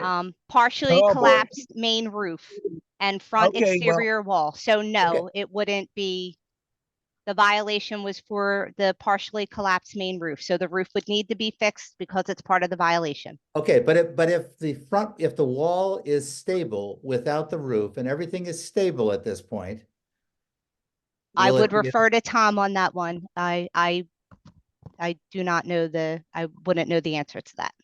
Okay, who is the gentleman that was just talking? Ted August, I'm one of That's the. Ted board Argus. He's a board Is member. Ted? Is it Ted? Ted, Hello, Ted. Yes, I'm here. Okay, sir. I hear what you said because that is what I have seen. I'm not trying to get into an argument. I'm trying to get a clarification. Because I'll tell you what I'll do. I mean, are you part of L&I or are you part of the board? I'm part of the board. So I can send you pictures. And look, there are places on Lancaster Avenue. hey, Sir, Ralph, we're talking no, about no, no, Mr. 3500 Easley, Wallace you gotta Street. apply, you gotta take care, get an engineer out there, take a look at the building, and if he deems it safe, it's fine. If he doesn't, No, you're gonna Tom's have to gonna- do the work to make it safe. Tom is Okay. gonna jump in and answer the question about the roof, Ted. okay, So just swear me in for a second. Yeah, Tom, please raise your right hand, swear to tell the truth, nothing but the truth. Yes. Okay, go ahead. So for the property on Wallace Street, a engineer would have to go out to the property and deem the property safe. They would have to, if the roof was not going to be on the building, they would have to declare that the interior brickwork would be able to withstand being exposed to the weather and whatever that was. And then with that violation would be complied to that documentation. Mr. Esley has also spoken to members of the department back in October and was advised this by way of speaking to myself personally via phone. So he is fully aware that he needs an engineer's report and the permit for this property. Okay. And we're looking for that and the ruling of the board. With that, we'll rest and conclude today's hearing. Okay. That sounds deal. good. Thanks, All Tom. right, We're all clear. right. Good luck. Hey, you got to make it happen. All right, Thank my you man. very much. I thank All you right, very much. see you guys. around. You cleared it Please up make for it me. God happen. bless. Have a good day. Okay. Okay, here we go. All With right, that, everybody enjoy their day. Have a great All day, right. everybody. have a good one. thank you, Tom and Megan and Thank Mr. you. Have a good one. All right. First, we couldn't get Ralph. We couldn't get Ralph on. Then we couldn't get him off. Oh, it must be me. Oh, okay. All right. Next case. Are we good? Cause, right. Okay, Yeah. All right. Okay. Everybody's ready, right? We got the next case? Yes, sir. yes. Okay. Geyer Avenue? Who's here from Geyer Avenue? Okay, can I have your Alan name, Knox. please? We have an Alan attorney as well. Knockomson. Excuse me? Alan Knockomson. Hey, Alan. Who else is going to be testifying? Jessica Vincent, who's my client's representative. Okay, Jessica. Who else? That is it. Okay. Jessica, we'll start with you. Could you please raise your right hand, swear to tell the truth, nothing but the truth? I do. Alan, could you please raise your right hand, swear to, Alan, are you a lawyer? I am a lawyer. Okay, you don't have, lawyers, they tell the truth, so you don't have to do swearing. Okay, so let's get started. My name is Wayne Miller. I'm a board member. Amy Rivera, board member. Ted August, board member. John Sherry. Dodds, fire code. Sorry about Hey, that. Don. Sherry, board counsel. Okay, Deborah Keep Richardson, going. Boards Administration. Philip Motto, Boards Administration. Jay Scoria, Department of License and Inspections. is that everybody? Yep. Okay, Phil, could you read that into the record, pal? Yes, sir. MI 2023-006-008 for the property located at 6761 Geyer Avenue. Alan Knockomson Esquire is the appellant and he's present in the room today. Whoever's going to present the case, go ahead, Alan or Jessica. Yes, may I share my screen? You certainly can. you. Oh, wrong screen. All right. It's actually a pretty straightforward case here. So we have a property 6761 Guyer Avenue that's owned by J&K Vincent Enterprises LLC. And in the hearing room, a virtual hearing room, is Jessica Vincent, its member. Miss Vincent purchased this property. This property is a 3-story structure at the corner of 68th and Guyer. The second and third stories of this structure are pre-existing residential units. There are 2 residential units in here. Our firm was hired to convert the commercial unit, which is on the first floor, or formerly a commercial unit on the first floor, into a residential unit, making it a total of 3 residential units. This building has this 3-unit structure, which has been 2 residential units and 1 commercial unit, has never been sprinklered or have a fire suppression system in there. What it does have is hardwired smoke detectors with a battery backup and a monitored fire panel, which includes strobes. And then there's fire rated doors throughout the building. But what we're really doing is, what we did was swap out the commercial unit for a residential unit. There are individuals who live in the residential units. And like I said, there is direct access for the first floor unit, and I'll show pictures. That was the commercial unit. And we're asking for a variance to such that we don't have to sprinkler the whole building or at all, based on those reasons. So again, the photographs are here. This is the building, you know, from the entrance of what was originally just a residential unit. You go through the front door. On this floor, which is deemed technically the second floor, would be 1 residential unit. You go up a flight of steps, and there's unit number 2 of residential units. This right here is where the commercial unit was. And you can see here is a separate entrance here. That is where we're putting this additional residential unit.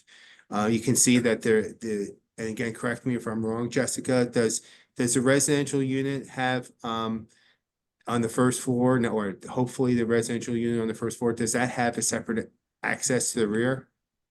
Yes. Okay, so there's 2 points of access, one on the side, one in the rear, in case of emergency. And then this is just a different angle as well. And then, you know, there's a window as well. So we think that based on those circumstances, we would think there are good grounds for the variance request. Again, we already, like I said, have hardwire smoke detectors and things like that, as stated previously. And fire rated doors.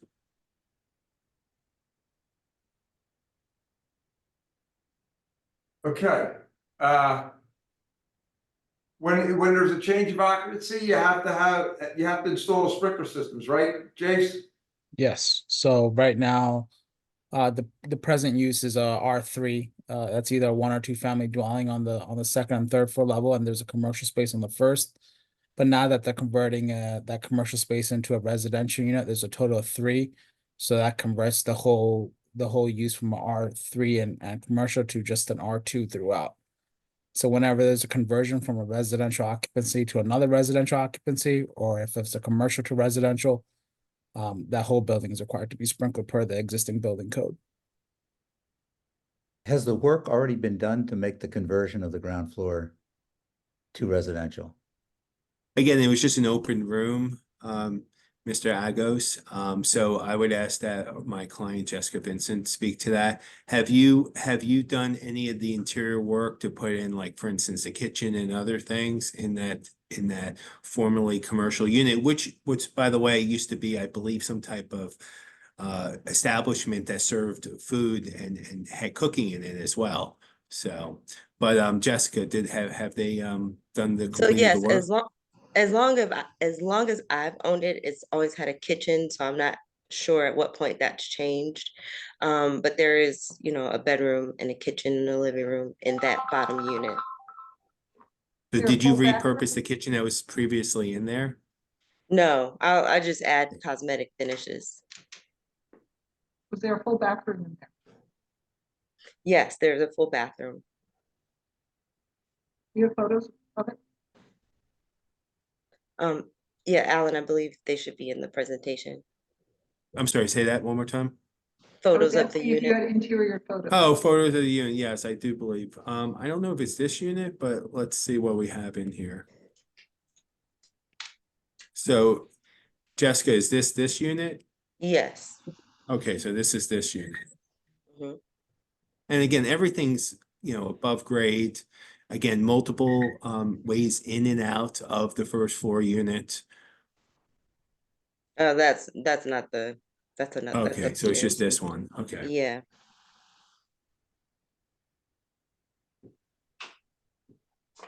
You have photos of the We already- bathroom and you have- that was in that I'm sorry. one. Are there any photos of the bathroom that was in that unit? Is there any photos of the what? The bathroom. The bathroom. The bathroom? I don't think we do. Jessica, do you have any on your computer?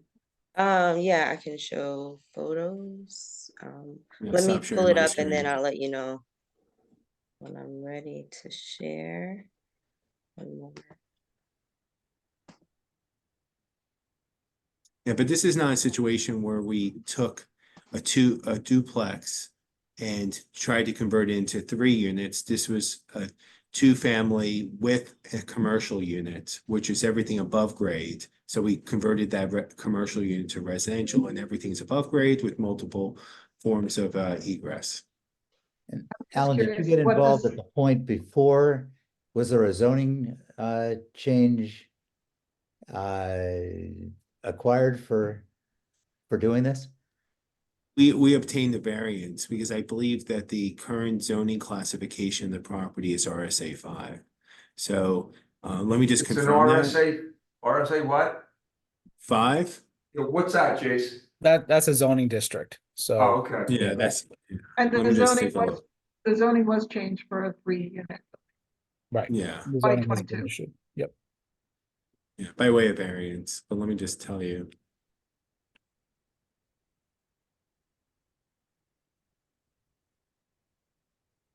So I'm curious about photos of this existing bathroom, just to see. Yeah, actually, this is potential- this is a CMX2 property. So we were allowed 2 residential above, and we asked for a variance in terms of having the commercial unit transferred into residential. Okay, so you went through the variance process for the zoning. Did you make her aware that that would trigger a need for a building permit variance unless sprinklers were provided? We had that discussion, and again, under the circumstances, given the fact that it's not an additional unit, it's a swap of a commercial unit to a residential unit, multiple forms of egress, and other protective measures that are already in the building. And we thought that, and the fact that we don't want to disrupt the residential units which are currently occupied, we think that there are grounds existing for this variance request at the building permit stage. You're talking about the upper floor units that were currently occupied. That's right. There's the second and third floor units are occupied.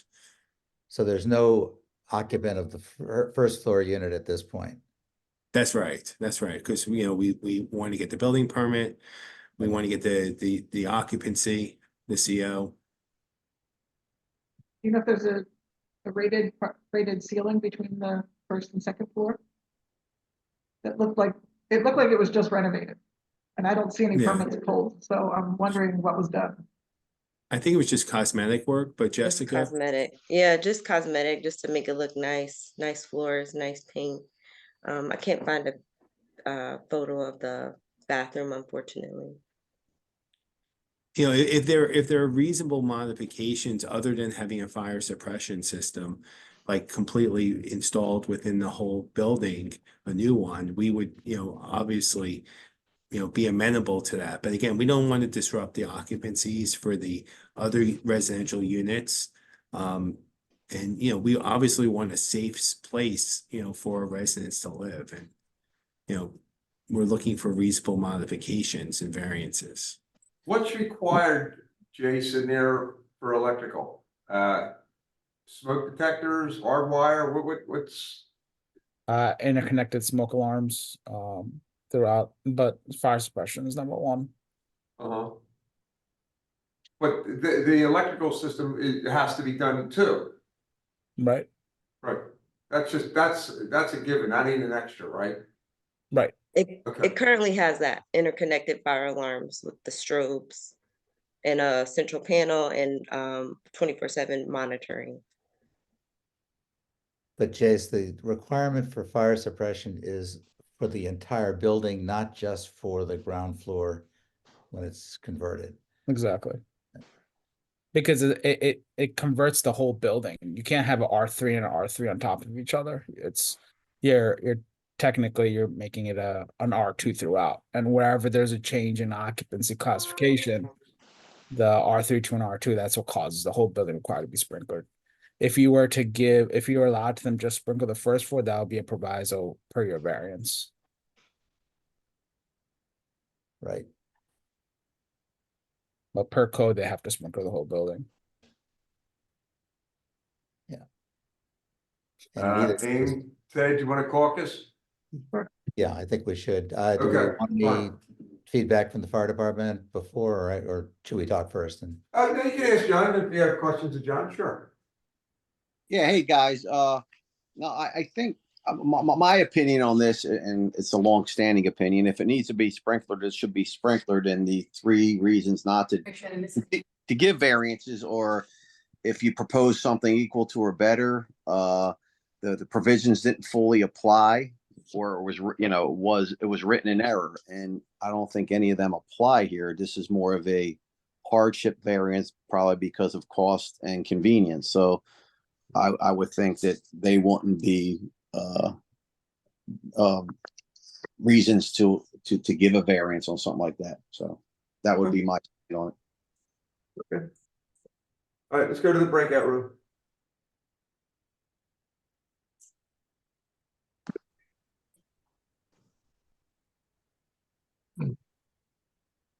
Okay, everybody back? Unfortunately, we can't give you the variance. When you switch from a 3 to a 2, you have to sprinkle the building. It isn't customary to do that, and the requirements are a sprinkler system. And we think that it needs to be sprinkled, and so the variance is denied. All right, thank you for your time. Okay, no problem.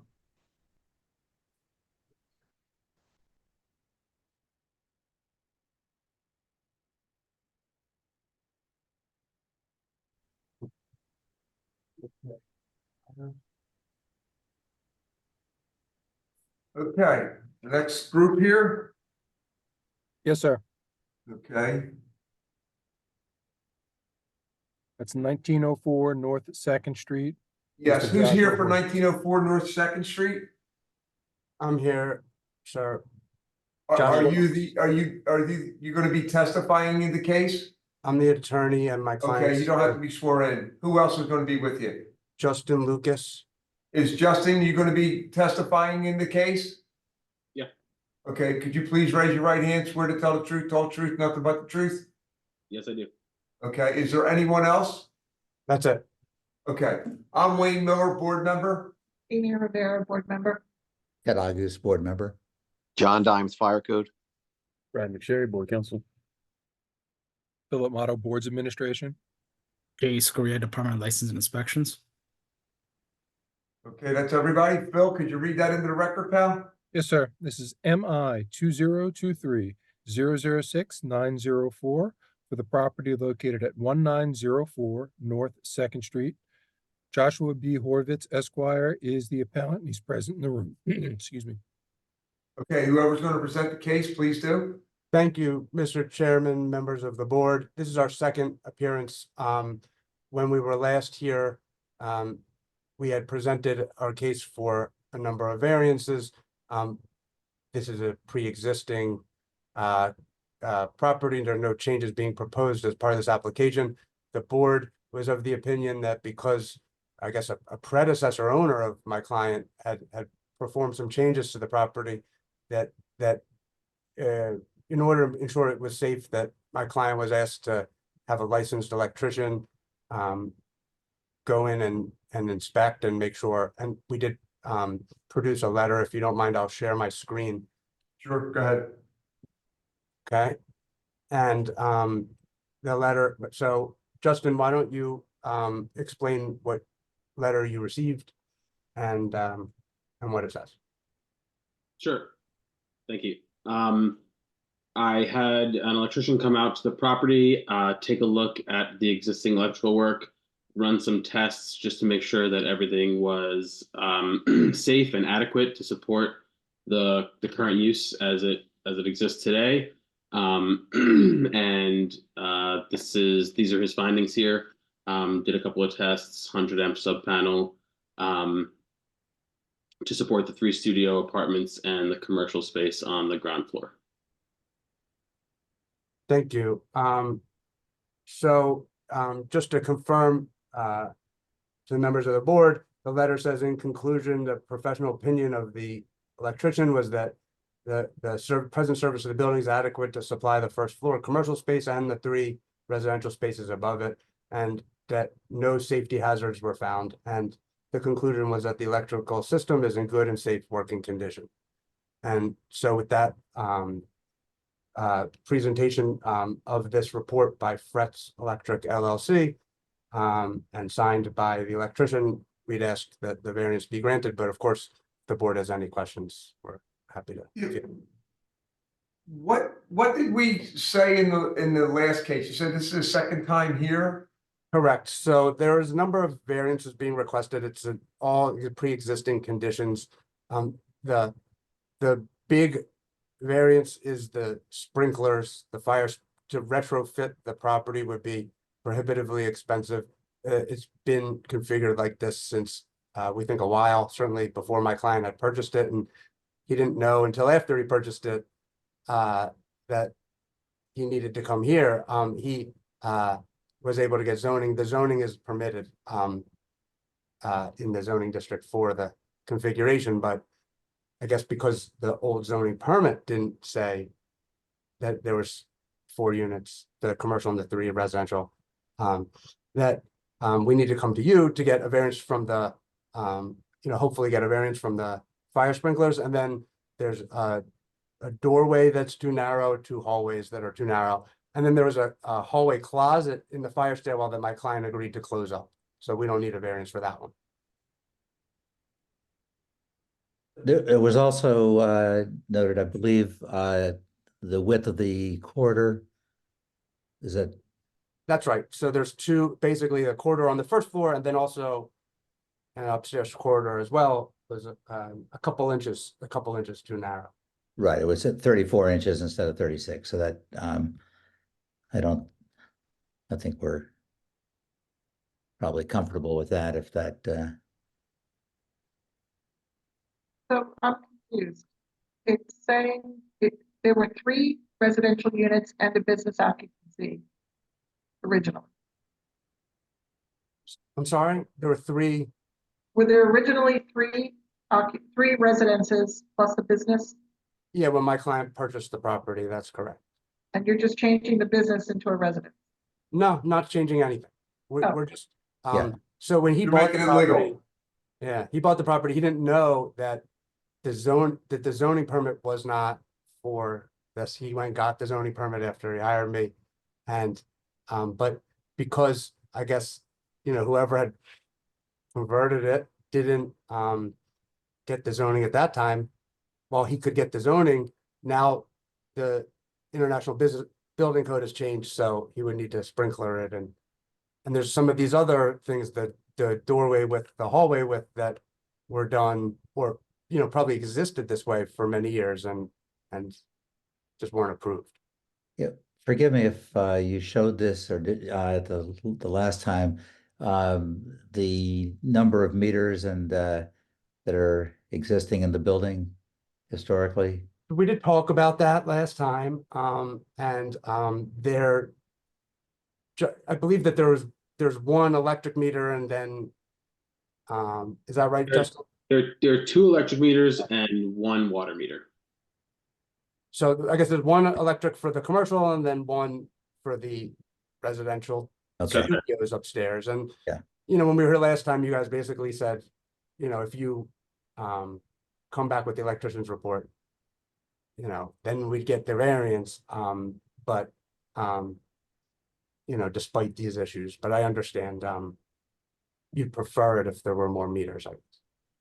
Well, no, I think our question is really whether if there were more meters, it would demonstrate that historically it was, you know, 4 total units in the building. And so from it sounds like it was clear when you were last year that that was not the case.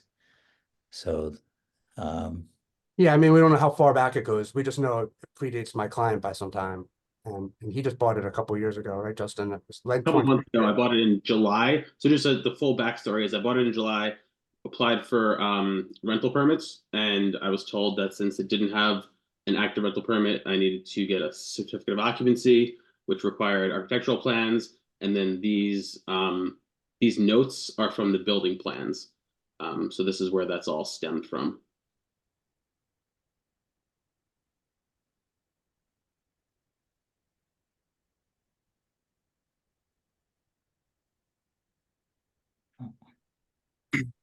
Do we have the decision from the last hearing?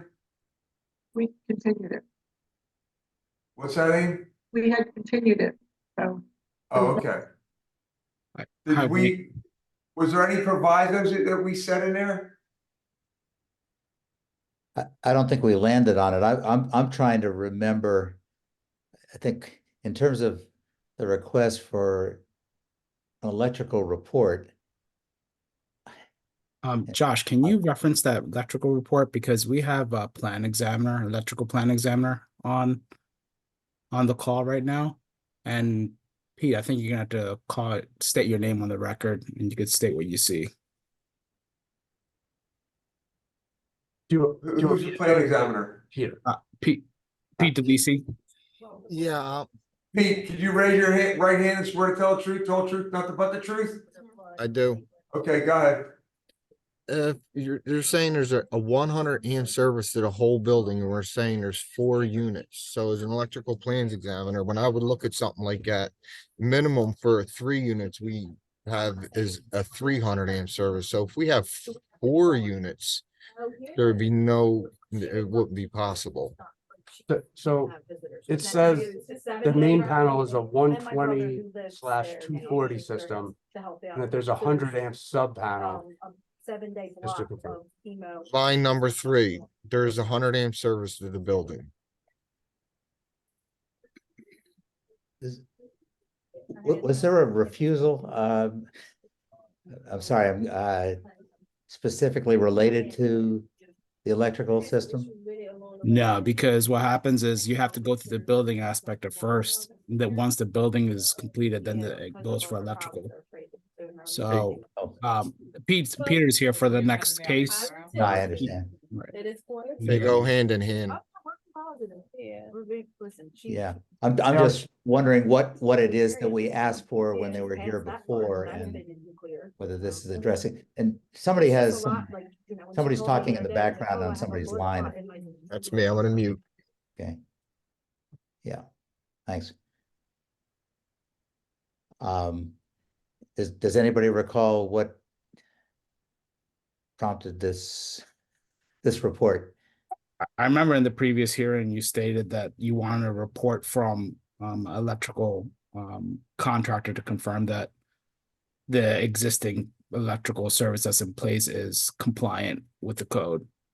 Well, Jace, if I could butt in, obviously they didn't do that because you can't say that 100 amp service. You have to do it. You have to do a service calculation. That would be through the NEC, and that's where, you know, when we get a plan review, You say what loads are in the building, is it baseboard heating, is it gas Mhm. heating, is there washers, dryers, and it's done by calculation, so I don't know how far you, if you're on a certificate of occupancy on your end, then you would say, you know, you need to have the electric up to code too, and that's where you get house panels, fire alarm system that's drawn from the electrical permits and the adequate service size for the building. Now, if we're not getting a variant, I guess because we're not doing the electrical work, is that what's going on here? I mean, we're good to get a certificate of occupancy, would this have to be reviewed anyway? For the building, or, because we're not asking for an electrical variance. I mean, this work was done illegally without permits, so whatever is not compliant, and obviously this electrical work isn't compliant, you need to get an electrical permit to comply this building for it to be safe. And the work in question wasn't done by them, it was done by By private someone else, right?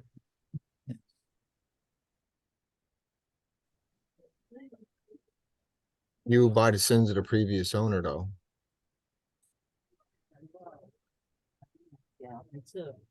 Good night. Right. Just to answer the question about last hearing, I can tell you what I recall, that the concern was because this work was done without a permit with the electrical, that, you know, you guys said basically, well, we don't know what's back there, it could be unsafe, you know, you guys should have somebody go out there and make sure it's safe, and then we would give you your variance if it's safe. So you gotta go out, get an electrician, come back, prove to us it's safe, and then if everything looks like it's safe, then you can get your sprinkler system and the hallways and the door. And if it was recorded, I think you'd go back and you'd be able to hear it. I kind of almost can hear you, Mr. Miller, saying it to me. You'll get the variance if you come back with the electrician's report saying it's safe. So go get your report. So I understand maybe it's not the capacity that you got, that the city would want, but we have an electrician who says it's safe and nobody's not getting electricity. I'm not sure what would be needed to retrofit what's in there now with the electrical system. But it does, you know, we do have an electrician license, says it's safe, which is what was asked for. Was the electrical work done with a permit or no? Because I could look at that to see what was installed. So we don't know what was permitted in the past, but whatever was done when the units were subdivided into units wasn't, you know, that wasn't permitted on the city system, so. I didn't see any electrical permit. Yeah, I don't see any electrical permits on file for that address. But Pete, to be clear, with this current owner, they did no work. They were simply trying to legalize the building. There was no, you know, no work undertaken by them. So then that's where, when they're saying it, I looked at it, they're saying that there's 100 amp service for the building. That's where it's impossible for a 4-family dwelling to be adequate. I see the report, but you know, Well, what would it take to have the adequate electrical service? like I said, you do a service calculation, but the minimum for a 3-family dwelling is usually a 300 amp service. When you go to a 4-family dwelling, you go up to a 400 amp service. And this building's saying they have a 100 amp service. So the one thing that I would add is that it's 3 studio apartments, and it does say here, the electrician told me about this. He said the total average draw is 41.42 amps over a 2-hour period. So like he did that test. You know, it's 3 small units. So he told me he was gonna, like, he's done this before. He's evaluated systems, done the draw test. So if that's what you're looking for, or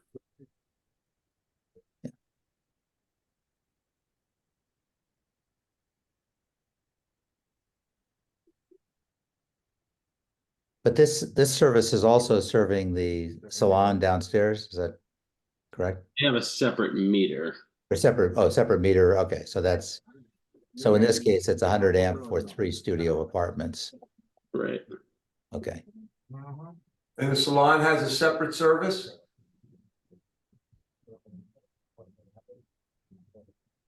I'd have to double check with the electrician. I didn't hear that. Does the salon have a separate service? It has a separate, yeah, as far as I know.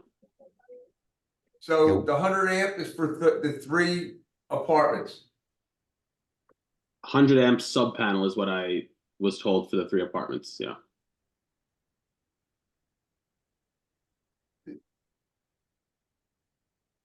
It says that there's 100 amp service to the building.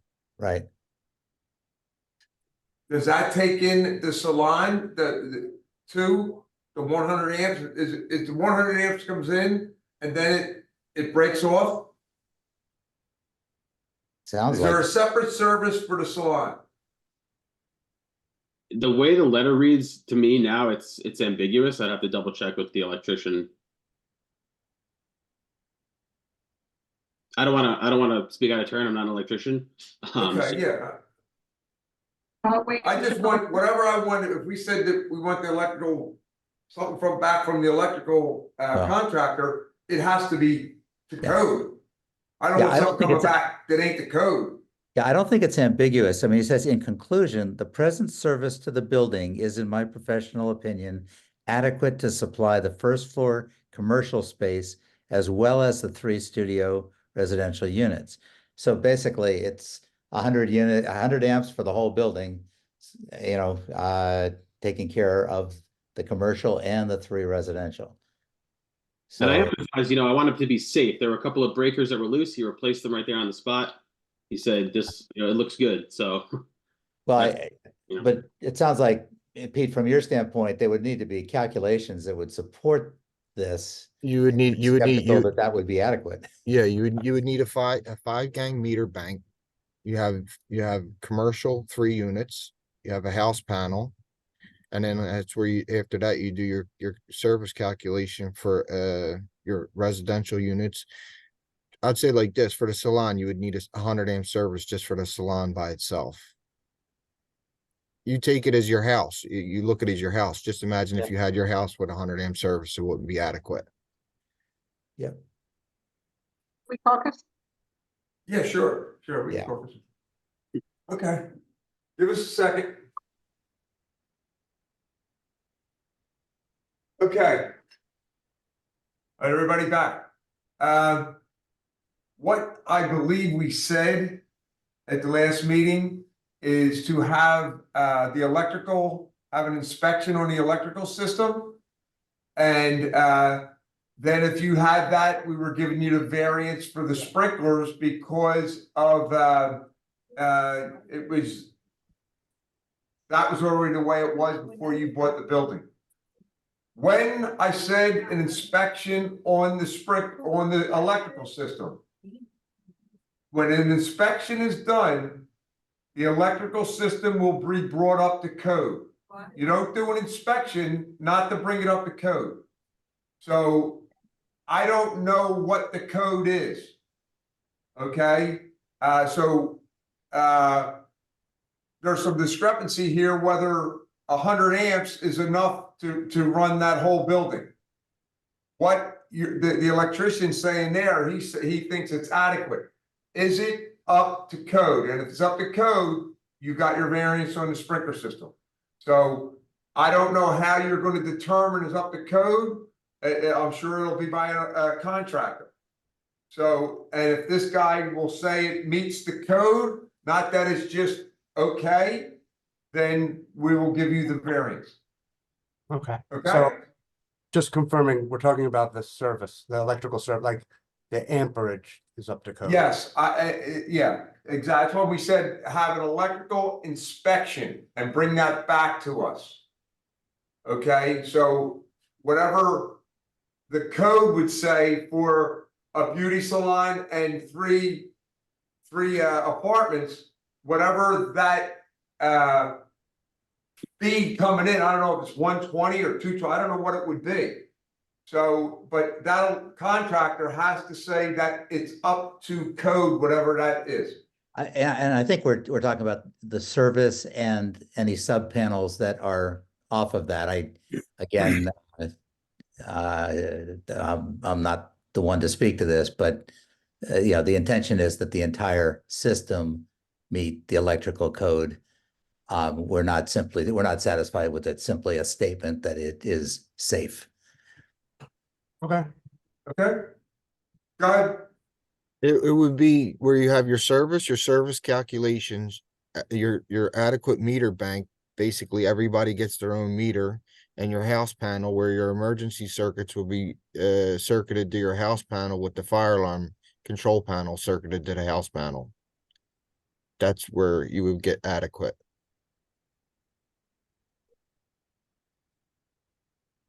You understand that, Justin? I don't. Yeah, I guess we'll just, I'll have to call my electrician after this. Yeah. basically just gonna tell the electrician to bring it up to code, whatever's Bring not, the electrical system up to code. Yeah. Right? whatever's not. And then what I think we're confirming is that we are comfortable granting a variance for not having the required sprinkler system, given the historical use, as long as the electrical system is brought up to code. That'll be a proviso to the variance. Is it a mixed use? The property, yeah, 1 commercial, 3 residential. So Jay's through the existing building code for a mixed use 1103-711, you would need automatic smoke detection throughout the non-residential portion. So we have, I got the wired smoke detector with the panel and monitoring was in place. It hadn't been serviced in about 7 or 8 years. I got that serviced and certified already months ago. So I think I showed that last time. The fire alarm inspection report? Yep. Yeah, we have that. Just confirming the other variances also, the 2 hallway corridors and the doorway, same thing, right?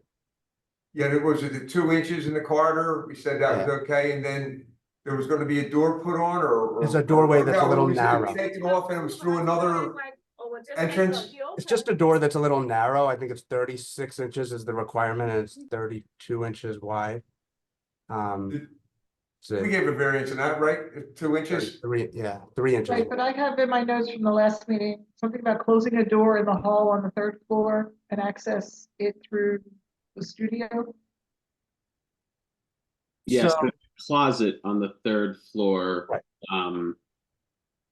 We're gonna close that off. So Okay. correct, we don't need a variance for that one. Okay. Got it.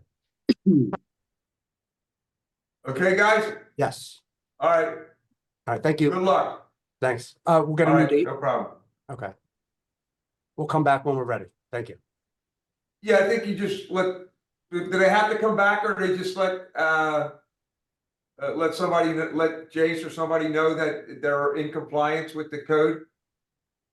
Or should they come back? It's gonna be hard to you're basically providing a statement that's compliant to code, but we're not actually reviewing how it's being installed. So, worst case scenario, if they have to install a whole new system, because I think it's hard to just upgrade from 100 to 400, right, Pete? So, they would need to do a whole new plan review for that.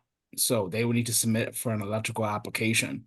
The way our permanent goes, anything above 200 amps requires a plan review. Right. And that's not something I can do. I'm not certified for electrical plan review. Peter is, but he won't be able to do anything without submitting an application through Eclipse. He won't be able to do that. Can you do that? Yeah. Yeah, okay. He has a licensed electrician on file. They'd be able to, if he needed any help, they could give me a call. Yeah. No, we go. Okay, file. all right, guys. And then we'll contact the administrators about a new date once Okay. we have All it to go. All right. Okay, good enough. All All right, good luck, guys. All right, thank you. Yep.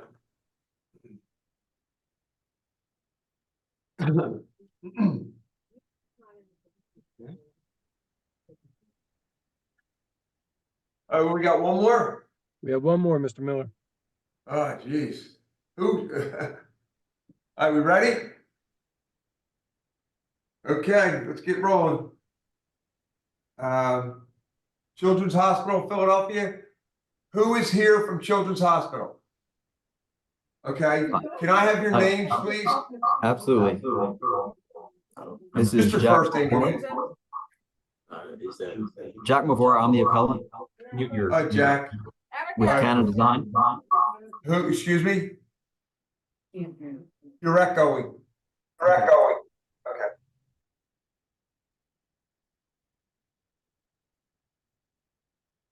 You four guys on the bottom are for children's, right? And three guys and one girl. Or lady. Okay, I gotta swear you guys in. Is anybody a lawyer? Nobody's a lawyer. We'll go from the right to the left. Please raise your right hand. Swear to tell the truth, the whole truth, nothing but the truth. I do. I do. Okay. Swear to tell the truth, the whole truth, nothing but the truth. I do. Okay. Swear to tell the truth, the whole truth, nothing but the truth. I do. Okay. Last one to the right. I can't see you because I'm too far away That's from the you, Roy. screen. Okay, swear to tell the truth, the whole truth, nothing but the truth. All right, we'll get going. We'll state our names. I don't know. I'm Wayne Miller, board member. Amy Rivera, board member. Ed August, board member. John Dimes, Fire Code. Ryan Sherry, board counsel. Deborah Richardson, Boards Administration. Okay, Otto, Boards Administration. okay, so state your Jay name. Scalia, You Department of License Inspections. have Roy Waters, Jack. And All Peter right, state your DeLisi, names. Peter DeLisi for the license. All right, Peter, good. State your names for the record. And Phil, sign them into record, put it into the record. Oh. Yes, sir. This is case MI 2024-000-299 for the property located at 2716 South Street. Jack Mavora from Canon Design is the appellant. He's present. Okay, whoever's gonna present the case, please do. Can't hear you, Jack, you're on mute. Okay, I was just checking to see. You're just checking it, I got you. Just checking. Okay. Excuse me, this is the reporter. We're getting an echo. Yeah. We're trying to fix that. Right. Any thoughts here? Oh, wow. Possibly mute. If you're in the same room, one of you mute. Right.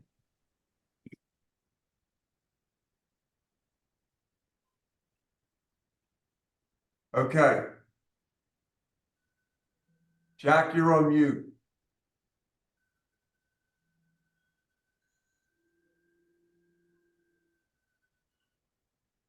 Jack, unmute yourself and then mute the other person that's in the room with you. That person is not mute.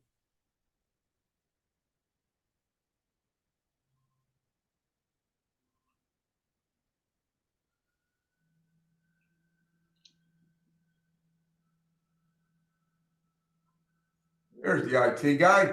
Go ahead and kill yours. Okay. Kill. There you go. Can you hear me now? All right, let's hear Jack talk. Can you hear me all right? Yeah, we're fine. Okay, Yeah. perfect. All right, go ahead. Okay. So we're here, we had submitted a variance in response to the letter of refusal. And this is for the Chop Sarb 1 building on Schuylkill Avenue. The variance has to do with the equivalent construction for the encasement of the service feeders inside the building to the main switchgear, and then to allow for limited control access to code required pull boxes along the vertical run of the service feeder conduit. We're gonna have, yeah, I'll share in 1 second. I'm gonna share our presentation here in a second. Mary Alcaraz with CHOP is gonna do a brief introduction, and then we'll carry forward the slides for the presentation and talk you through what the project is and what the variance requests are. Hi, good afternoon, everyone. Can you hear me? Yes, we can. And we see your pictures. Good afternoon. Can you hear me? Yes. Can you hear us? Is your speaker on? Somebody's on mute. Oh, there we go. Hi, everyone. Good afternoon. Can you hear me? Yes, we can. Yes. Okay. So, I'm going to introduce our project. This is the Schuylkill Avenue Research Building, which we call SARB. And Next slide, please.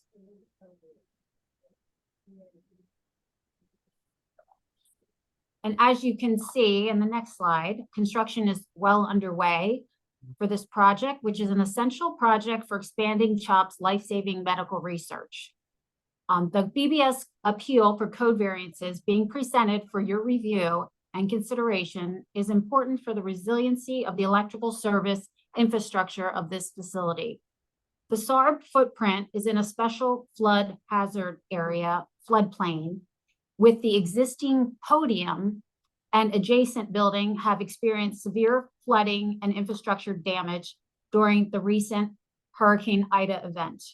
Given this recent experience and experience from other healthcare institutions in urban areas located in or near a floodplain, CHOP's AE of record, Canon Design, has designed the electrical infrastructure with the importance of the research and safety of all those in the new facility, which is of key value for this important project. So I'm going to turn it back over to Jack. Okay, thank you. So the SARB one, as Mary said, is a new research tower. It sits on an existing podium, and that's what we've called the existing 3-story structure that sits next to the existing Roberts Center. This is at Schuylkill Avenue and South Street. The river obviously is planned north of here. The existing manhole that we'll reference, the Pico manhole, which provides service to the podium, is located here. The dash lines that you see here, the blue dash lines, are the respective towers above the grade plane.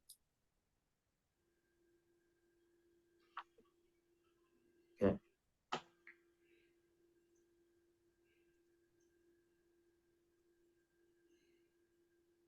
So the SARB tower, the Schuylkill Avenue Research Building, which is SARB, is a 15-story building, as we mentioned, built on a 3-story podium. I'm going to zoom in here just to highlight some of this. Levels C, B, A, and 1, really, the roof of the existing podium, which became level 1, is all existing construction. As Mary mentioned, this sits in a floodplain, an existing floodplain. And for reference, current design flood elevation is 13 feet 8 inches, which is essentially level B of the building.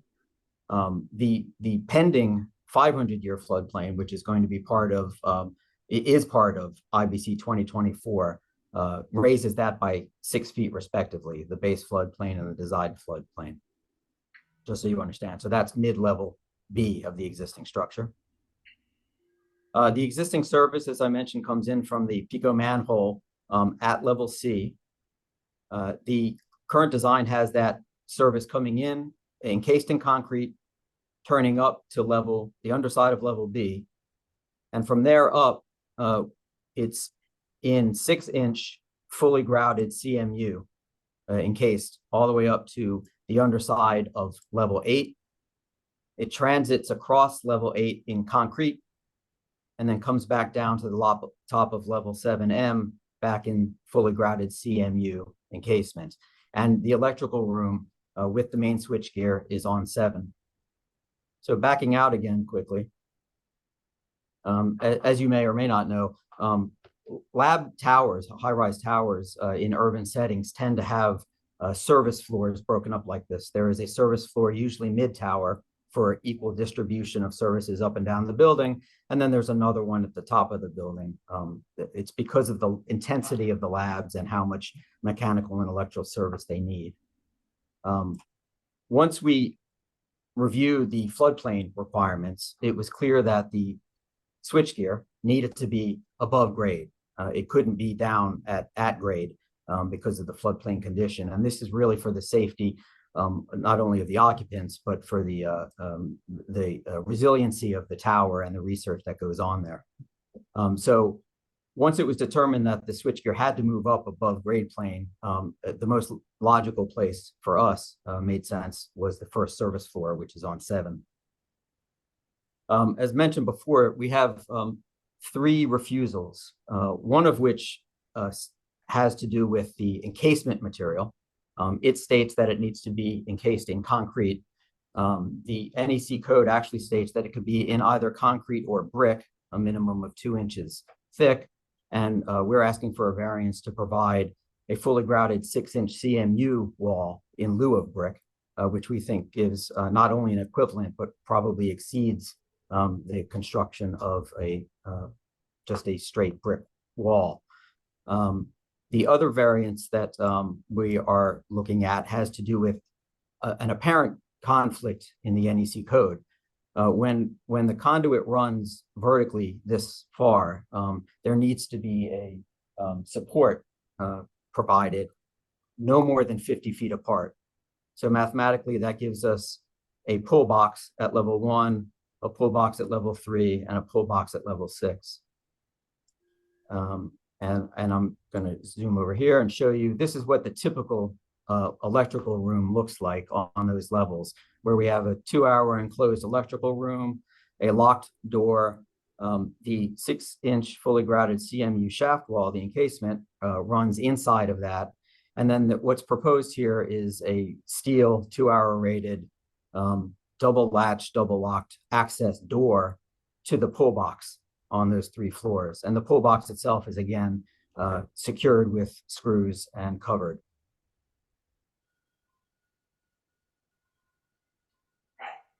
Now there were 3 refusals, 2 of which I think in the way the refusal was written, the first and second refusals are really related and focus on the definition of accessible. And the third one has to do with the material in which the service feeders are encased. I don't know. Can you go back to John? Sure. Yeah. And just to give you a little more background, this is really about the whole approach to this design really comes down to lessons learned. This is a photo from the aftermath of Ida. In fact, after the hurricane has passed, you could still see the water from the Schuylkill River flooding the building. So the flood concerns on this site are not theoretical. We have seen them.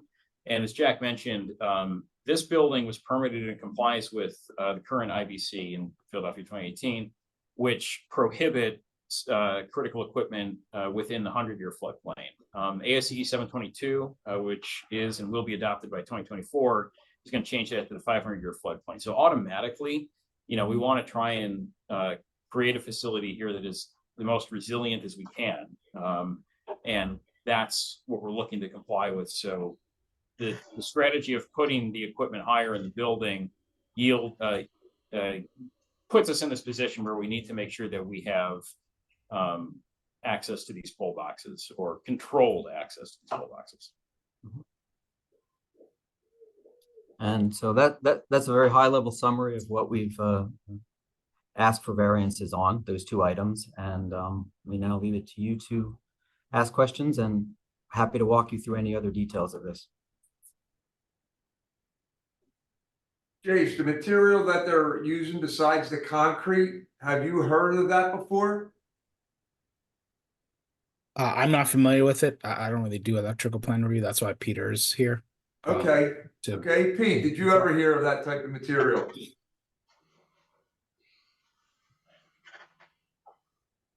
I mean, 6-inch CMU is a concrete product, and if it's fully grouted, it is essentially solid concrete. By the way, Pete, you're on mute. Pete, you're on mute. So typically when they do service like this, they run it on this code calls you could run it underneath the building, or if you do run it inside the wall, they build a form and do it with concrete. So we wrote the refusal because it says totally encased in concrete. And then now you have pull boxes where they're required by code. So that strikes that, because you need pull boxes, and then you can't have both. You can't have pull boxes and it totally encased in concrete. I see that you have the 500-year floodplain at, we'll say 19.8. And we're trying to go seven stories. So where the code comes in at where the service disconnect's supposed to be, the service it's supposed to be as immediately as it enters the building. I feel that L&I would take the stance that if you did want to raise it to get out of the floodplain, so the service disconnect would be at, you would say you got 19.8 if you said 20 feet. So if you put a 15 kV switch at 20 feet, you wouldn't need any CMU wall. You wouldn't need any of that. You could put a 15 kV switch and then run your service conductors to wherever you wanted to, 7th floor, 30th floor. So that's where we're at. So going all the way up to the 7th floor unprotected without a switch, the way the code reads is 230.70A1, the service disconnecting means shall be installed in a readily accessible location, either outside of the building or structure or inside the nearest point of entrance. We're trying to go up to the 7th floor with no switch. It would be a 15 kV switch that we proposed in. Conversation. I'll take the, yeah. So I think there's actually a couple of items there to deal with. The distance inside, I guess it's semantic, inside versus outside the building.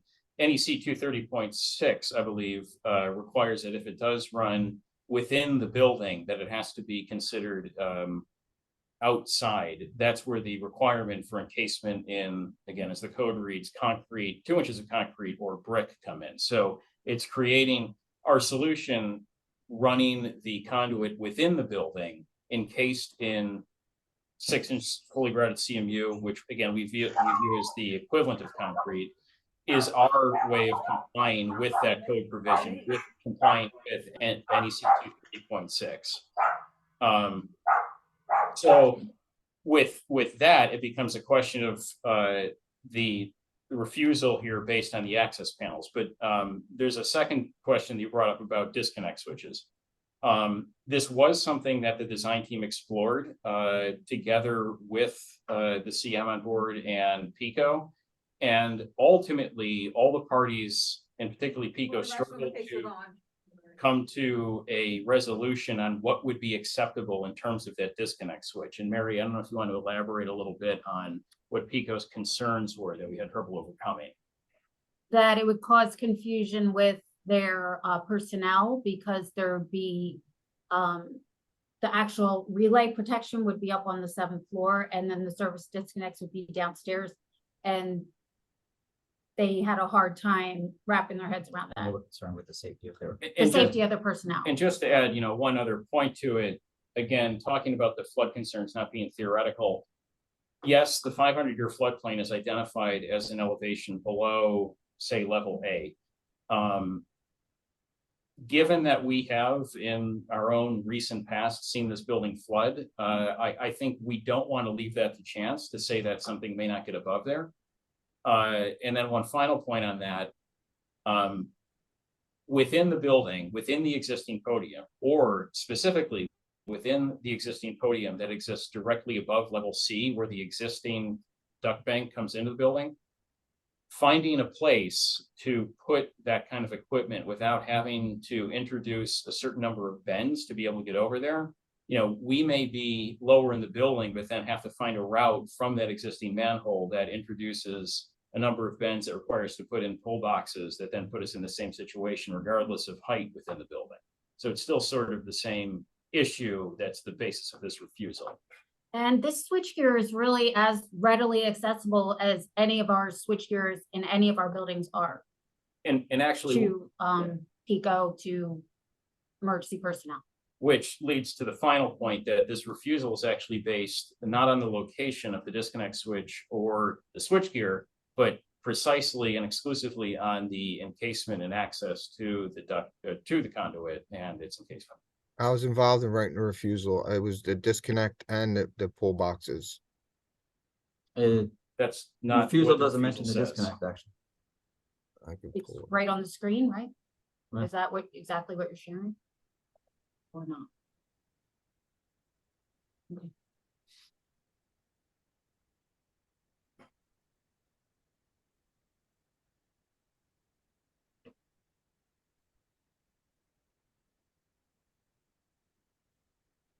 Two thirty 230.70A1 didn't get on there. That was one of the biggest ones, and you've already discussed it, putting in a 15 kV switch. That was not acceptable to Pico. The 15 kV switch was not acceptable to them. because of this, the load of this facility. Yeah, the only refusal that we have is what's here on screen.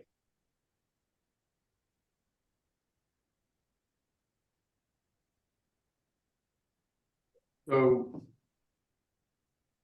And I think the way the code reads is that what the, I mean, I'm not the engineer of record on this project, but that the concrete encasement Yes, makes it yes. considered outside. Right. the The way building. that the way that we read NEC is that it doesn't actually matter how far those feeders run inside the building. They could run over any hypothetical distance, provided that they comply with NEC 230.6, which requires continuous encasement in concrete or brick. Those are the two materials specified. They provide the nominal thickness of 2 inches.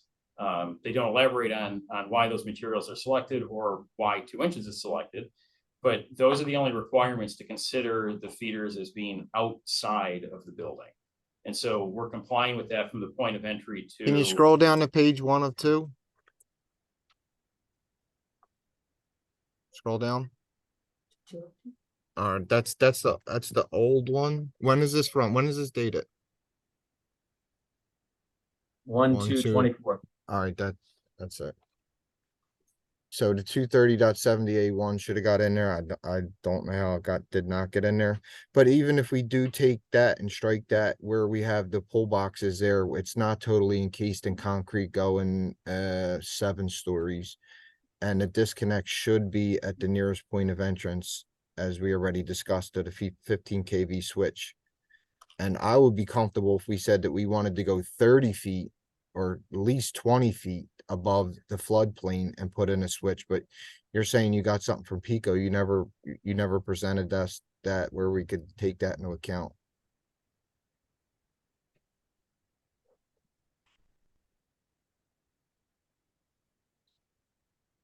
Well, we worked with Pico. The city of Philadelphia never explicitly required or requested that information. So we weren't, without having a refusal, we had nothing to respond to. So we can only respond on the merits of the refusal that was provided, which is limited to the access panels. And we agree. We agree that the access panels do represent a deviation from NEC 230.6, which is why we're requesting the variance for that specific item. With related to, Jack, if you could just scroll to the left, the design here. And we know that, and we understand that NEC 230.6 for the encasement requirement to keep these, again, outside the building, though within the building footprint, ultimately is a question of protecting the conduits and protecting people from the conduits.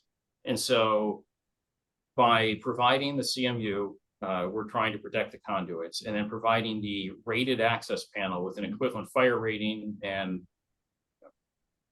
I guess, vandal resistance or access resistance rating within the CMU. Yeah, I didn't think that was the original concern, even back in when this was first brought up. The concern was that it wasn't in concrete. Well, you have Because once originally we didn't have the you go to the access panels, that's where you deviate from it totally That's encased why in we're concrete. asking for the variance, right? I mean, that's why Yes. we're here. Yep.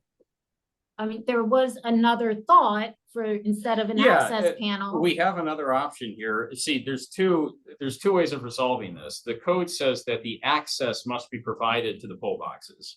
And it says that access, and I'm paraphrasing, but access means being able to get to them without damaging the finishes of the building. We could go the other route and say that the pull boxes, we're perfectly willing to conceal those and put in say a knockout panel that is grouted CMU or precast concrete. So we wouldn't have doors per se, but just because nobody should ever be getting to this. The reason the pull boxes are in here is solely and exclusively to provide cable support within the conduits. So we're perfectly amenable to a solution that just blocks these over and allows for theoretical future access. I mean, the one point that I really want to drive home here is, I mean, this is the Children's Hospital of Philadelphia that there's nothing I think this institution wants to do that would in any way jeopardize life safety. The service of the building, any- I understand. Yeah.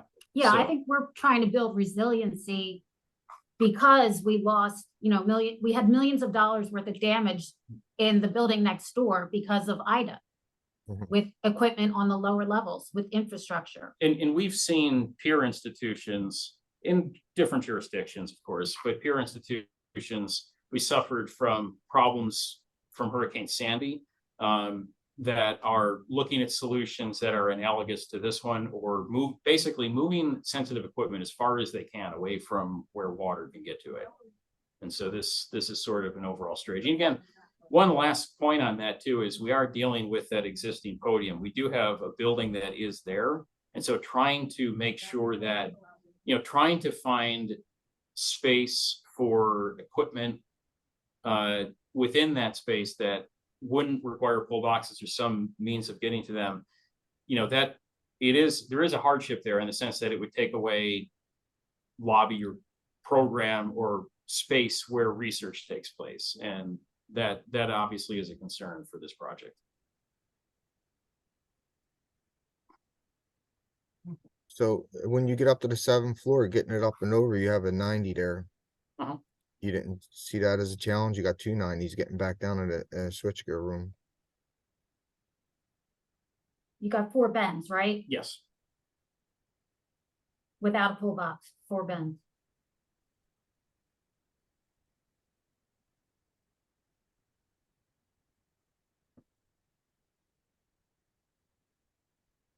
So what would be the problem if you had to go, if you're running, whatever you're running past the 90? Does that restrict things? I don't know. Pete, could you tell me what that is? I don't know. We're running, Pulling medium voltage cable through a 90. I mean, it could be done. I just asked them if they considered the challenges. We have considered the challenges. Oh, there's an echoey situation. All right, we're back now. We have considered those challenges with our construction partners and our electrical engineers, and have reviewed it with other. Sorry, I'm getting. What size pipe is that coming over or conduit? It's 5-inch PVC in the concrete, 5-inch rigid metallic conduit within the grouted CMU enclosure. And how much cable do you have running in there? Or we've got two medium voltage feeders from Pico. One running in, there's 2 conduits are active, and we have 2 conduits for spare in case the feeder faults or goes bad, you know, that sort of thing. We're using we're using long sweep ends on the elbows to make the pulling a little less difficult. But as John mentioned, we have gone over the scheme with the general contractor, the electrical contractor on the project, and they don't see any issues with it. And we've also, you know, taken this to the level of 3D modeling and make sure that we get adequate concrete cover and all that.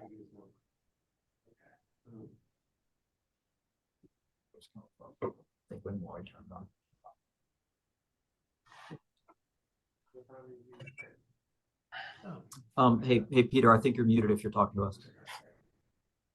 Are these 2-hour fire rated doors? Are they located in electrical rooms? Yes, so the rated panels that we're talking about providing. This is an electrical room? Yeah, these are the 3 electrical rooms we're talking about. So the room itself is 2 hours. Right. With the door locked. And then we have the fully graded CMU, and then this is also 2-hour rated as well. So the only reason you're providing the CMU walls is because you need those panels.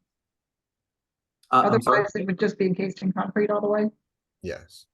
Well, I think the ease of construction with regard to the fully graded CMU, just in lieu of brick. I mean, brick is an option in the code, but I don't know that anybody who does that anymore. And we figured a fully graded 6-inch CMU wall was easier than casting it in concrete all the way up. But And that's a straight shaft that doesn't stop or get interrupted with the floor construction? I'm sorry, you Is that a straight shaft or does it interrupt at every floor? interrupted every floor. Yep.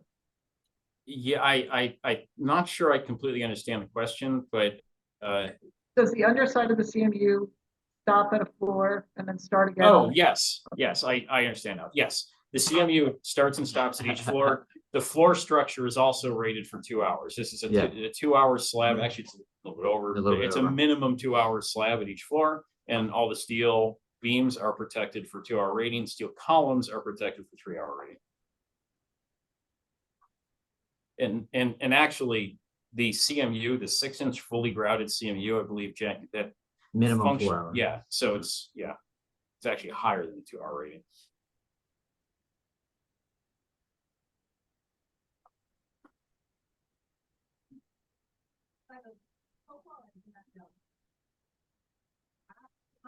All right, Wayne, do you want to caucus? Yeah, I guess so. Well, yeah, we'll caucus.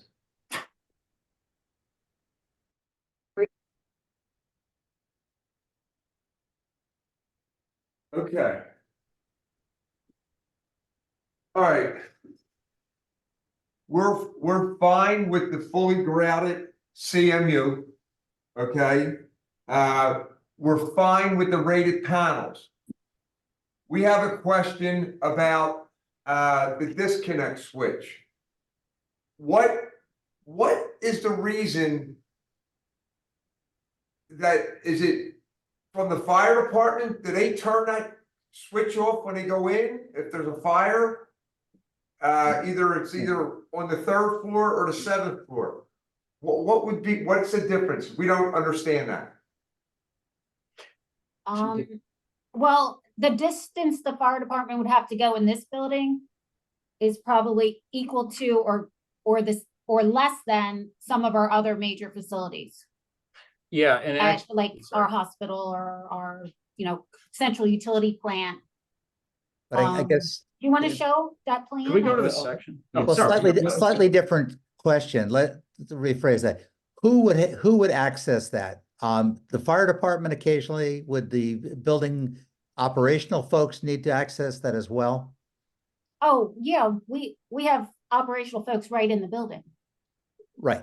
Okay. So access the it, question to John Dimes Fire Department is having it, if you're from your apparatus, having it at that higher level, is that problematic as opposed to ideally it being on a lower level? Do you want to show me what it is to get to? Yeah.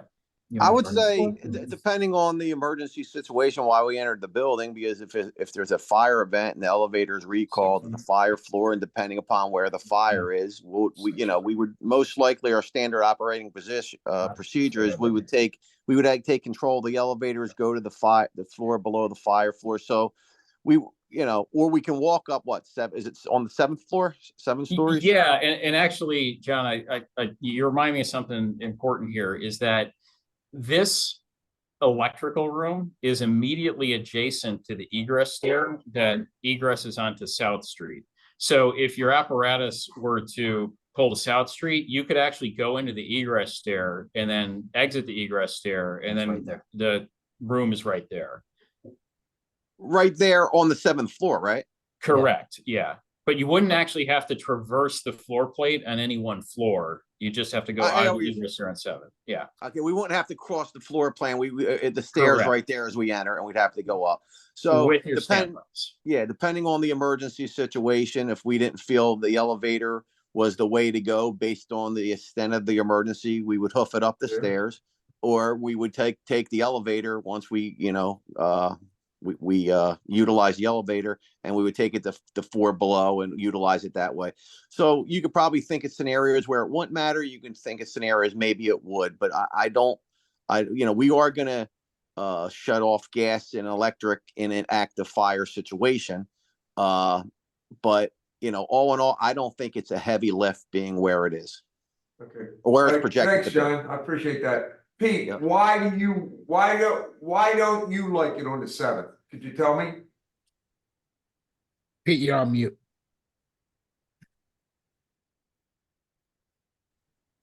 I was taking into account the openness in these box covers and being accessible, and not being continuous, but in the diagram where you showed these, box covers, they're in, 2-hour rated rooms.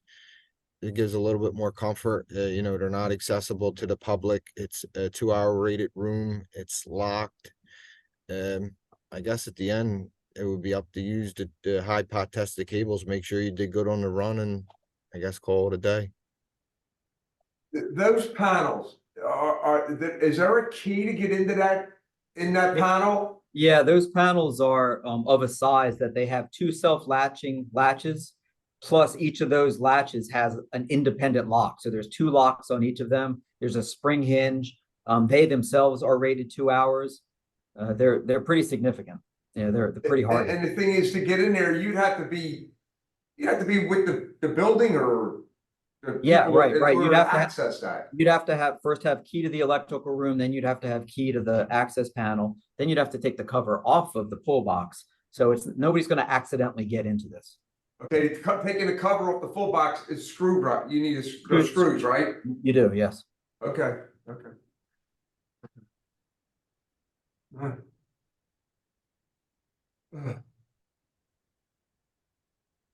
Okay, with that. We good with the variances? I am. Just to be clear, when we write this, we're gonna say that we're okay with the service disconnect at what level? 7, Seven. right? 7th floor? Yep. I'm okay with it. Okay, all right, then I'm okay with it too. You know, we're okay with the CMU, as we said before, and we're okay with the rated panels. All right? All right, we Thank really you very appreciate your much. time. Okay, guys, good luck. Appreciate your consideration. Thank you. All right, good luck. Thanks, Pete. Appreciate it. Thank All you. right, guys. Thank you. Bye-bye. Okay.